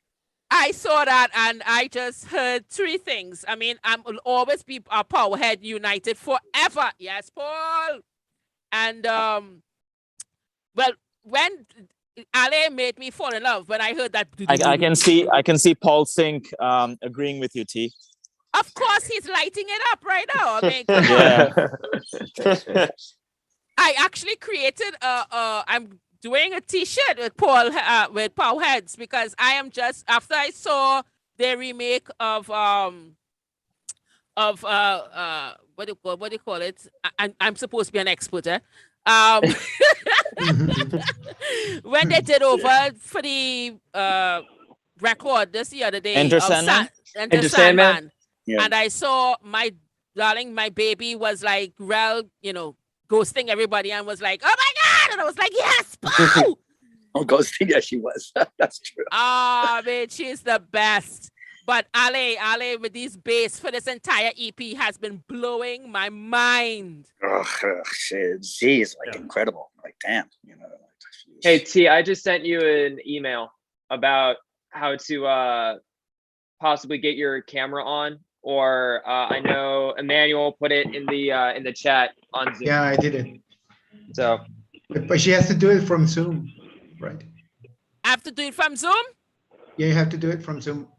All right, I have Zoom. Oh, I like that beanie. Put it on the Get a little colder, Aaron. Aaron's just showing off all his hat wear. Yeah, he's I just- wanted that listen. beanie so much. Hey, First Aaron, bum. Aaron is telling me, I have like 12 tabs on right now, and blah, say, yes, you trader. All right, go ahead. No, Aaron, I wanted that beanie so much. I actually have a cart of stuff on their website just sitting there right now for when I get my next paycheck in.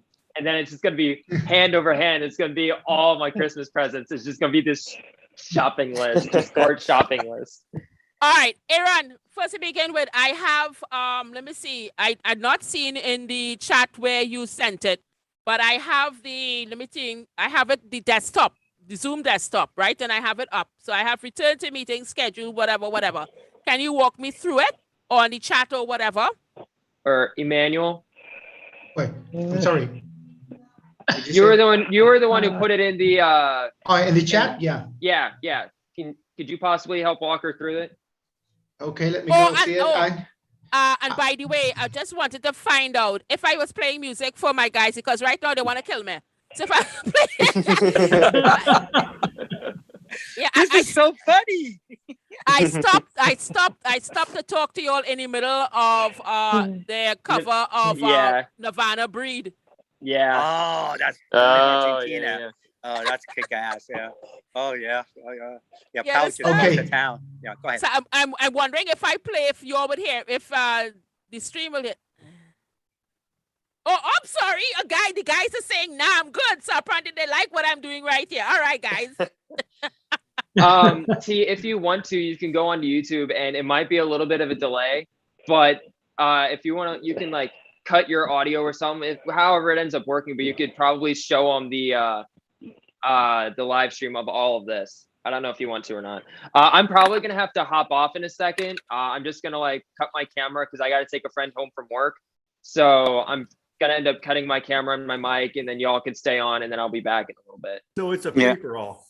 All right. The thing about it is that No host, no rules. Dad, I'm leaving the kids unsupervised again. You're leaving the kids in the car by themselves. I'm leaving the kids in the car by themselves. Oh my God, I'm gonna be a terrible parent. Like, I'm leaving the kids by themselves in the car guys, again. hold on a second. You know what happened last time. Hold on. Apparently, everybody is saying I'll just have to go on extra hours. So y'all are gonna make me go 6 hours tonight. All right, no problem. Hey, I think this is worth it. And Brandon, how long do you have to Zoom for? I have this set up until 8, but y'all can stay on until whenever. Oh, okay. Yeah, I have I pay for the premium Zoom. So there's no time limit. I can have as many people on. This is how I'm broadcasting. Hey, T, let someone else talk. So, but y'all can stay on as long as you want. I just have to take a friend home, and then it'll probably be about 20 minutes. I won't be on, and then I'll be back. All right. 20 minutes. No, chill. I think I think we can find something to talk about while you're gone. What's that?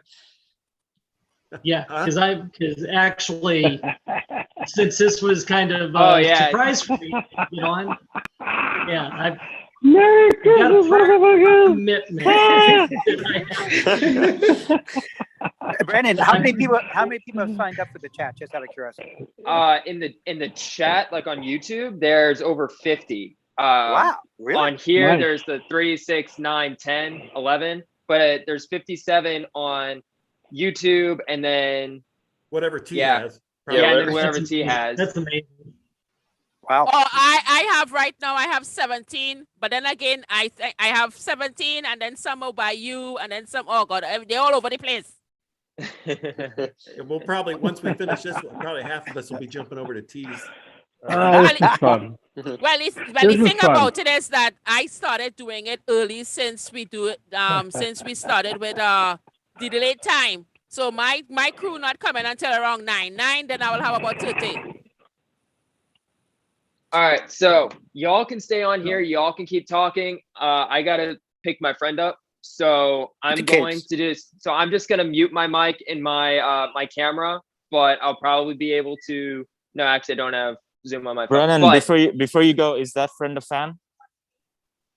I will make him a fan. I will play the warning in my car. I'll make him walk home. If he isn't. I will make him a fan. But yeah, y'all can stay on as long as you want. I will be back. And if it means anything, my girlfriend just said to let you guys know that she is a fan. Nice. She has only seen a couple of videos, in the last week. The one that Jeff mentioned the other night, Brennan, in regard to what was the Crazy Train? The Crazy Train one. That's the one that I was trying to think of earlier. That's the one that I was. Dang it! I was trying to think of that. The camera was shaking all over the place. Yeah. And then she was looking at that and comparing them to what she sees now, and she was just blown away. Just totally mind blown. Yeah, in regard to how when she found out their ages, she was just totally mind blown. Are you talking about the one with the mic issues? Yeah. Yeah. Their dad had to come in and fix Then their dad came out and got it fixed like that. See, that blew my mind as well. Hey, like she's having mic issues, and then on top of that, she's like playing lead, rhythm, singing, and trying to entertain the crowd. Who does that? Yeah, so I'm gonna be back. Y'all can stay on, but I'll be back in about 20 minutes or so. Okay. Ciao. All right, All right, Be cool. safe. Yeah. Hey, Naz, how you going? Yeah, Steve, if I'm not mistaken, that was. I'm good, T. How are you? I'm fine, darling. So Naz and I both love Free Falling from that particular performance for different reasons. That's actually how he found the band. And he was talking about that earlier when we went live. He was looking for Free Falling by Tom Petty. I have no idea how to do this. And he found Free Falling by The Warning. That's that particular video. There's two, and actually the other one I always request whenever I get on T's live stream, which is Dull Knives at the Hell in Heaven. But that and Free Falling at their school were the two videos that made me. That I saw them very early on, and I thought this band is going to be huge. Free Falling at their school, the girls are singing along. They know the words. Have you ever gone to see a band play at your school when you were in school, and everybody was kind of laughing at saying, "Oh God, these guys are terrible," But they knew the words to their original. What about the posters? The cardboard posters. Yeah, and they're holding up signs, #1 fan, and I'm thinking, what is this? These girls are in front of their peers, and their peers are worshiping them. Right? That doesn't happen. No. Exactly, and at that age, right? Was Dull Knives at Hell in Heaven when halfway through the song, when they zoom into the back of the crowd and everybody in the back of the crowd in the cheap seats is clapping their hands, and I'm thinking, oh my God. It's weird that song wasn't out yet. Nobody knew that song. And most of the people in that audience didn't know that band. I mean, maybe a few hundred? Yeah, but here's a fun fact. It's weird that you mentioned. Hey, Andy. Hold on. There was a guy in our group, and he said, and Steven remembers this. He says, they just went to a different zip code. Yeah. Yes. They went to a different zip code, and Danny's just looking at it like, oh wow. Yeah, true. Those two particular performances made me realize early on, a few years ago anyway, when I first saw that this band is special. This band is going somewhere. I didn't even know at the time that they didn't know Dull Knives. Dull Knives hadn't been released yet. And they had them clapping in the cheap seats. Yep. Right? Yep. With a song nobody knew. And that's mind-blowing to me. Yeah, and I'm totally with you on this, Ryan. That's why it was just a big shock for me because when I first saw the video, especially because when you're kids, if you don't like something, you will not take the time to learn the lyrics. As you said, like in school, people will laugh at you if you're, you know, students are doing something about it. But as soon as I saw that video, people going crazy. They're the students singing along. This fucking chat is crazy right now. Shit. I was just like, oh my god, the wheels would come off. And no, you know, my personal special experience when I saw them play, because I'm Colombian, from Bogota, Colombia. So they're playing at the no, you shouldn't be. Oh, shut up, shut up. Anyway, so they're playing in a downpour rain. You have to visualize it in a downpour rain, and they're having a freaking the last 2 or 3. They're jamming. They're jamming like what, you know? And Paulina gets Paulina. She goes nuts. Yeah. I thought that was pretty amazing, personally. You know, whatever. You know, so I did my 2 cents there. Okay, Aaron, you have something to say, Aaron? Aaron, what was that? You mentioned my name. Don't me? chat and drive, man. Don't try and drive. He's not driving. No, I'm not driving. They have all good. I'm safe. My fiance is driving. They have the steering wheel on the wrong side of the car. Yeah, it's in Australia. Yeah, I'm in Australia, so it's on the other side. Very cool. Very cool. Earlier, we were talking about how we found how we discovered the band. I actually discovered them through a friend. He came over. We were just getting together on a Friday night, drinking some beer, and he said, "Hey, there's a few bands I want you to check out. They're all sibling bands. They're all young, and they're all really talented." And so I was into it, and it was Motion Device, Liliac, and The Warning, and we watched them for hours. And then he ended up passing out. So I went to bed. I woke up. He was still passed out, face down on the floor. He had a few more beers than I did. And so I turned YouTube back on. And the only band of the 3 that I watched for about 2 hours was The Warning. They were the one that stuck with me. And so Motion Device? I liked Motion Device, and I liked Liliac. In fact, I joined Liliac's YouTube channel for a while. You guys recognize this? You guys recognize this hoodie? Yep, I do. But the one that really stuck with me, the one that made the biggest impression on me, was The Warning. And for about a year and a half, I only watched them on my TV. I had a YouTube playlist saved, and I watched them on my TV. I didn't know that this community existed, that this Patreon, the Warning Army, all that stuff. I never read the comments. I never went, saw the descriptions, nothing. And so randomly, YouTube suggested a video to me back about middle of last year. And it was The Warning saying that they were canceling their North American tour, which I didn't even know they were going to have. Hey, there's no comparison, man. Just love all the bands, man. Well, love them all. I love them all, but I love The Warning a little more. Of course.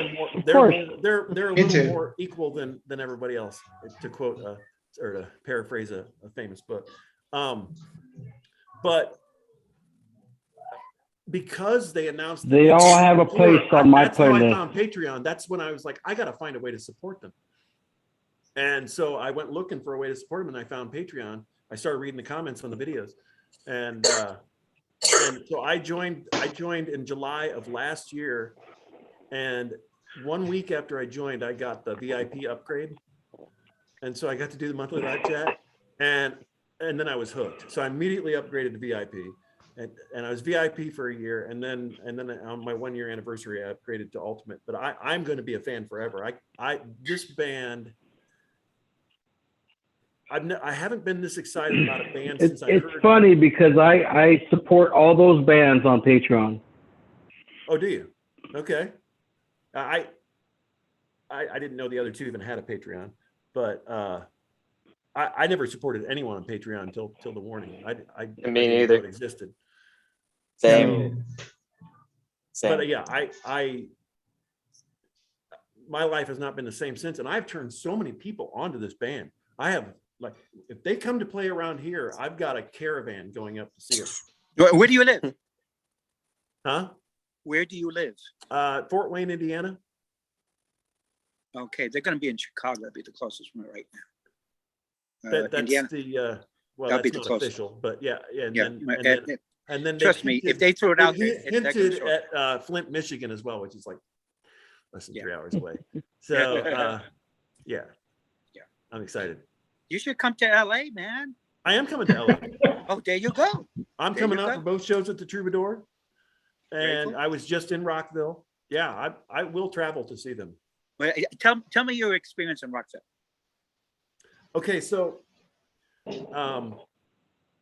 when they first started playing, I had seen them, like I said, on YouTube so many times, and I teared up when they started playing Dust to Dust. And I guess because they were doing such a short set, I wasn't sure they were going to do any of the songs from previous albums.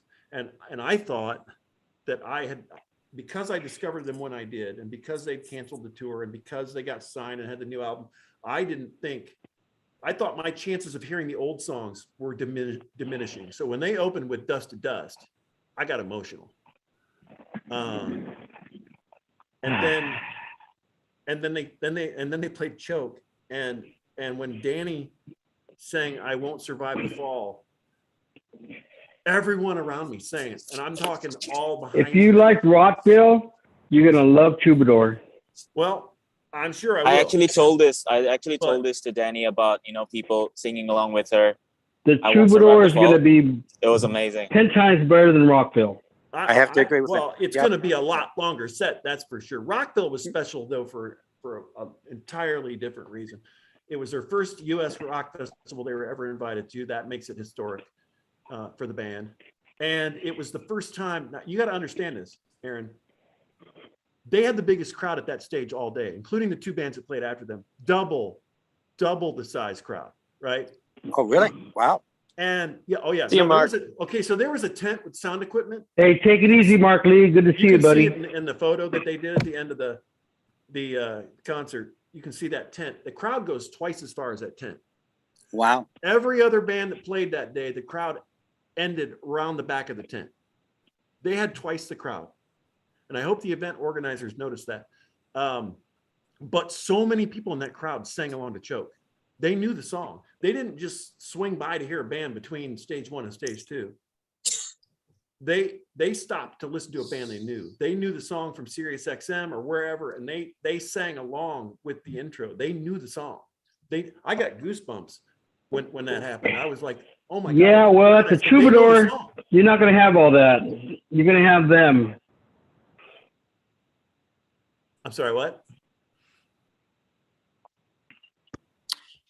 What Aaron is saying that like it could be either the whiskey or the Troubadour.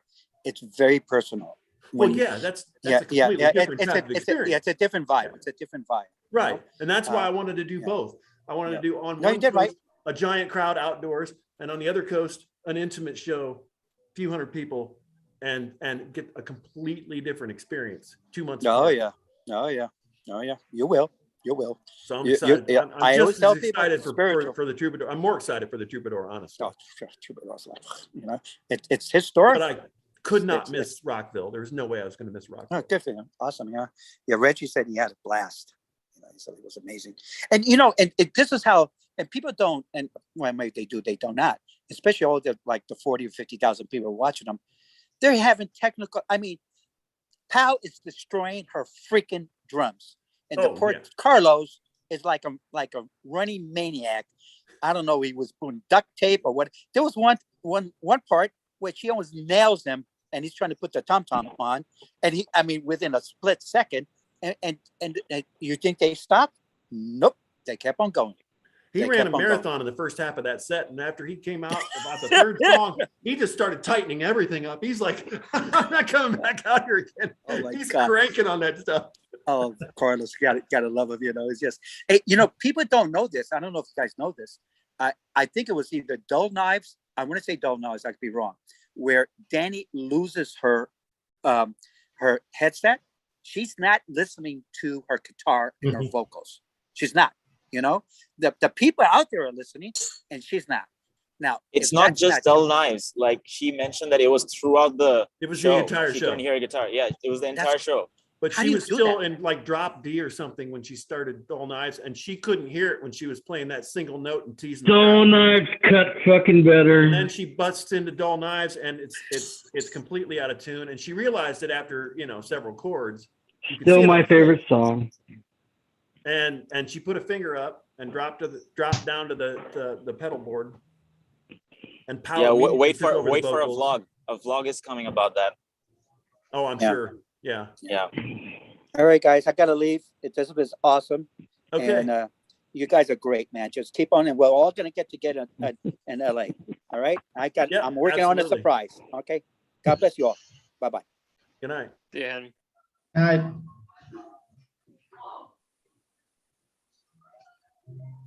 So yeah, she got it fixed, and then when she stood back up, I don't know how they timed it exactly, but there was like a seamless transition of her taking the lead vocal over again.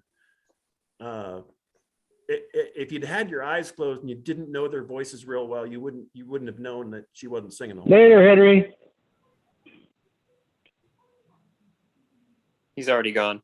He's gone. Isaiah, are you still here? I'm still here. But I'm probably gonna have to go soon in the next few minutes.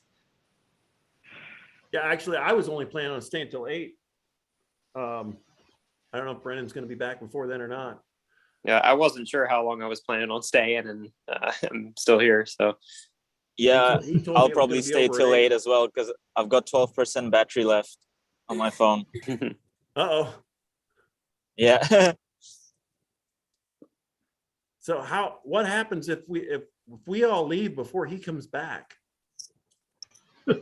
Is he broadcasting dead? I don't know. How does that work?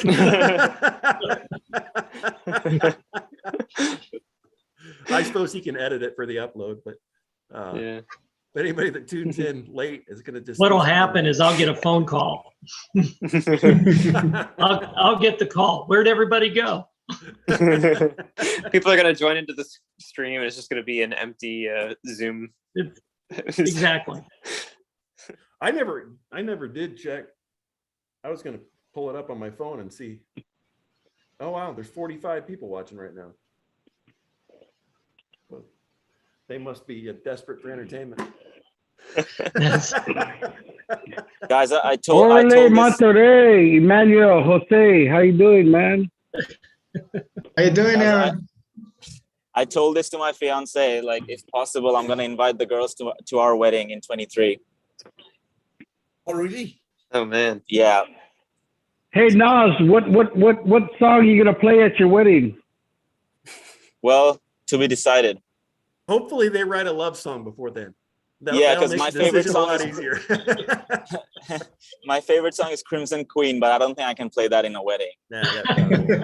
Yeah, Stalker is probably not a good song either. Yeah, nah.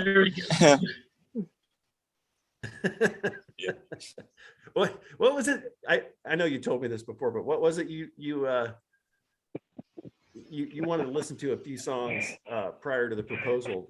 What were those songs? Yeah, exactly. So like I asked them like what are the 3 songs? If you can give if each of you can give me one song from myself to like get hyped up before I do the proposal.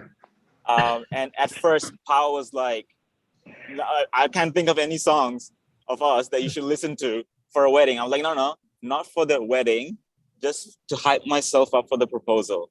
And then they gave me 3 songs. They gave me Z, Martirio, and Evolve. Yeah, Copper Bullets wouldn't have been a good one. I was actually listening to Copper Bullets like this morning. It's just they're not. There's if not outright violence, there's at least a hint of tragedy or something dark. They just don't really have that love song. They have a few songs that are about love, but it's after the love is over. Yeah, like Survive. Yeah. So I wonder if they're ever gonna. See, they don't really have. I don't think they want to date. No, they don't At have. least a they've love never song. hinted. They don't have time for it. Like they are busy all the time. But I think once they get their career launched, that they might have time to find love. And I just wonder what kind of love songs a band like that writes. Or You if know, they like think- Metallica when they wrote "And Nothing Else Matters." Maybe something like that. yeah, that was a personal song about love. That James. So far from James wrote Mayday, himself. Animosity is the closest to a love song, and it's not even a love song. No. It's so dark. It's in the same vein as Unmendable. That's why earlier when I said, I wonder if that's about the same person or people. Basically saying, you know, you betrayed me. I don't have time for you anymore. You know, kind of a thing. Yeah. Aaron, are you gonna put on some more merch or what? You've been wearing that hat for a while. I know you got some more merch lying around. That's funny. So yeah, the Troubadour. Since we were talking about the Troubadour a little while ago, Isaiah, you said you're not going. Still yet to see. It's doubtful, but I'd like to go. But I know the reason why. I heard you discuss it before, but Aaron's got a ticket. But I didn't know if that situation was going to change. Yeah, I don't know. Not really sure. Okay. Well, I'm going to be out there. I'm hoping that a bunch of us are going to get together. I know Nas isn't going. But yeah, well, there you go. More the tickets. Remaining people, and we're trying to get YouTube Dad, as we're calling him, to go. Of the remaining people in the chat, who all's going? There's more merch. Oh, there it is. Who all is going? All right. What did I miss? Oh, there he is. Oh, look who's back. And I told you it was gonna be 20 minutes. That was just about 20. Yeah. Oh, Henry got off. A few people got off. Oh, okay. We were just Ryan's been holding down the fort. Mark got off. Okay. And you can have Isaiah's tickets. Give Isaiah tickets to Dad. Aaron, you've been providing several people with tickets. Didn't you hook up? He hooked up Dennis Faith with tickets. I hooked up quite a few people with tickets. And man. David Heretic and his wife as well, right? David Heretic, yeah. Yeah. And I guess he's planning on doing some interviewing before the show. I'm assuming out on the street because inside we're gonna have to wear masks. But if the opportunity arises for interviewing, that would be really cool. Yeah. I think he'll be holding interviewing before we go in, and him too. David Heretic too. Yep. He might live stream the show as well. He'd hinted at that at one point. All right, John, everyone. welcome. It's been a pleasure. Thanks for inviting me to this podcast. I'll have to go. My phone's about to die. Nas, well, thank you so much for coming on. I'm glad I could get on right nice before to you meet got you. off. It's nice to meet you. Thanks, man. You too, man. The Take tour care. of Australia. See you, Nas. Cheers. Bye. Say hi to Bindi. Bye. So sorry, did I hear that somebody will broadcast or stream the show? David Heretic hinted that he might broadcast, and I think. All right, buddy. I think Donna's Faith also. We'll see you next time, Nas. They might. At least part of the show, if not all of it. Oh, my stuff's all frozen. David Heretic is the reactor who says that Halle has a glimpse of Gene Simmons. Yeah. Little Gene. Little Gene. Yeah. Is T still on? I have not heard her voice for at least 20 minutes. Okay. I think Screens are frozen. Is everything working for everyone else? Yeah, everything's working on my end. Yep. Okay. Dad, I think your computer's weird. Hey, John. Yeah, late arrival. Better late than never. Yeah, right. Everything else is, Dad, can you hear us? Because he's texting me saying, oh, everything's frozen. So, well, as long as everything else is good. Okay, nice meeting you. Oh, come on. Yeah, it's my fault. I was the last one to join. Blame it all on John. I'm pronouncing that right? It's John? Yeah. Okay. Yeah. All right. John, your face looks familiar. Are you one of the Ultimates? Yes. Okay, I thought you were. I was the guy with the shitty live that day. Yeah, it was breaking up or freezing up all the time. Or yeah, I found out it was because I was using Firefox.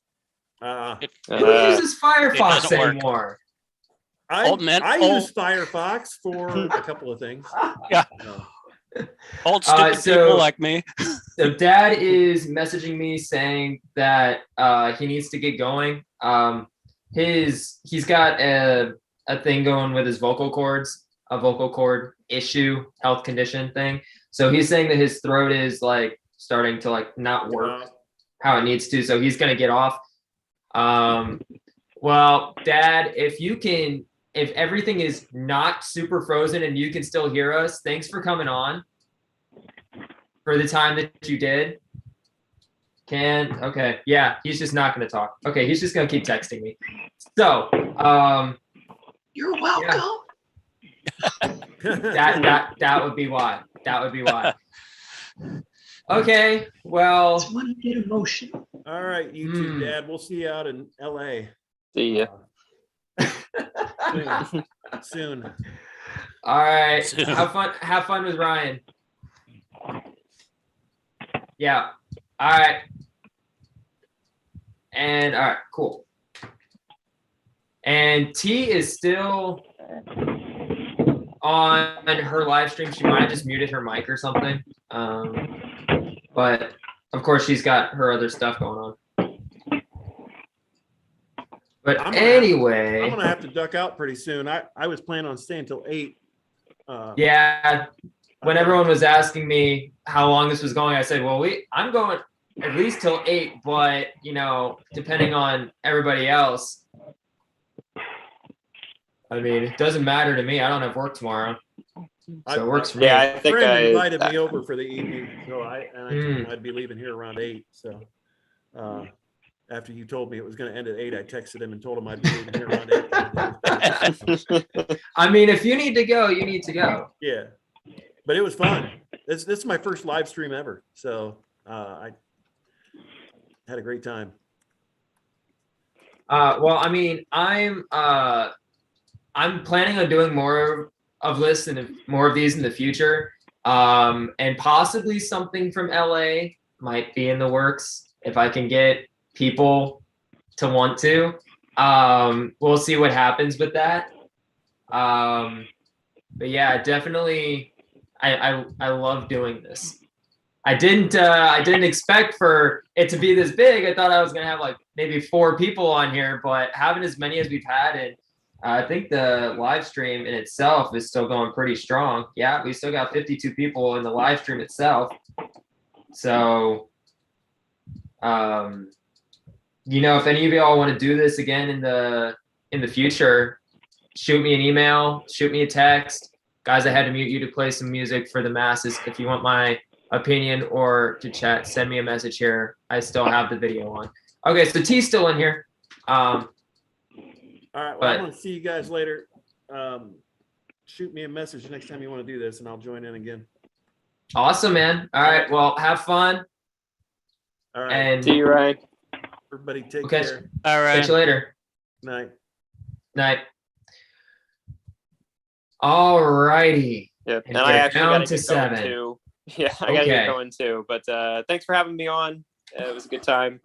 Yeah, man. And, I mean, anytime you want to come on, shoot me an email, let me know. Or All right. Instagram, Cool. whatever. Yep. Yep. All All right, man. All right, cool. Well, See you, Isaiah.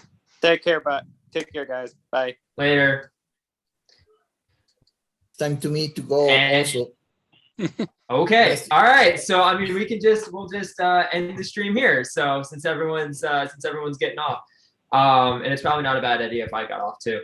But thanks everybody, and I'm gonna talk to the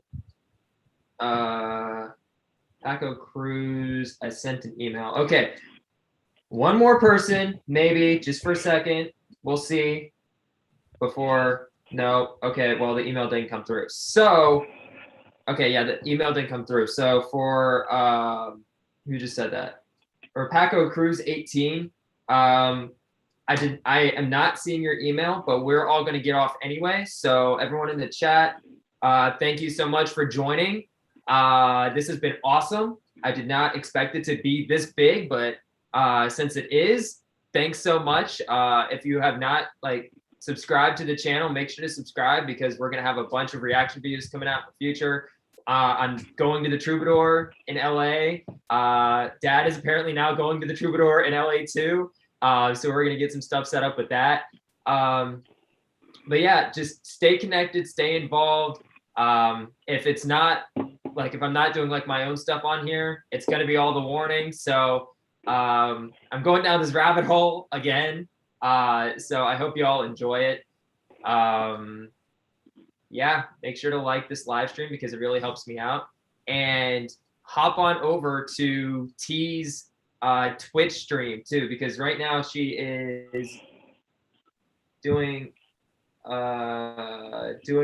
all the warning for her Warning Saturday live stream. So she was just doing one of their acoustics. I don't know if it was Sinister Smiles or the other one. I think they only have 2 or 3 acoustics. But anyway, she was just doing one of their acoustics. Now she's doing one of their live shows. So yeah, I'm probably gonna hop over there. But I appreciate the rest of y'all who are on here. This was fun. I wish I could have said bye to Henry before he got off, but I couldn't. So I'll probably give him a text, give him a call, something. But anyway, yeah.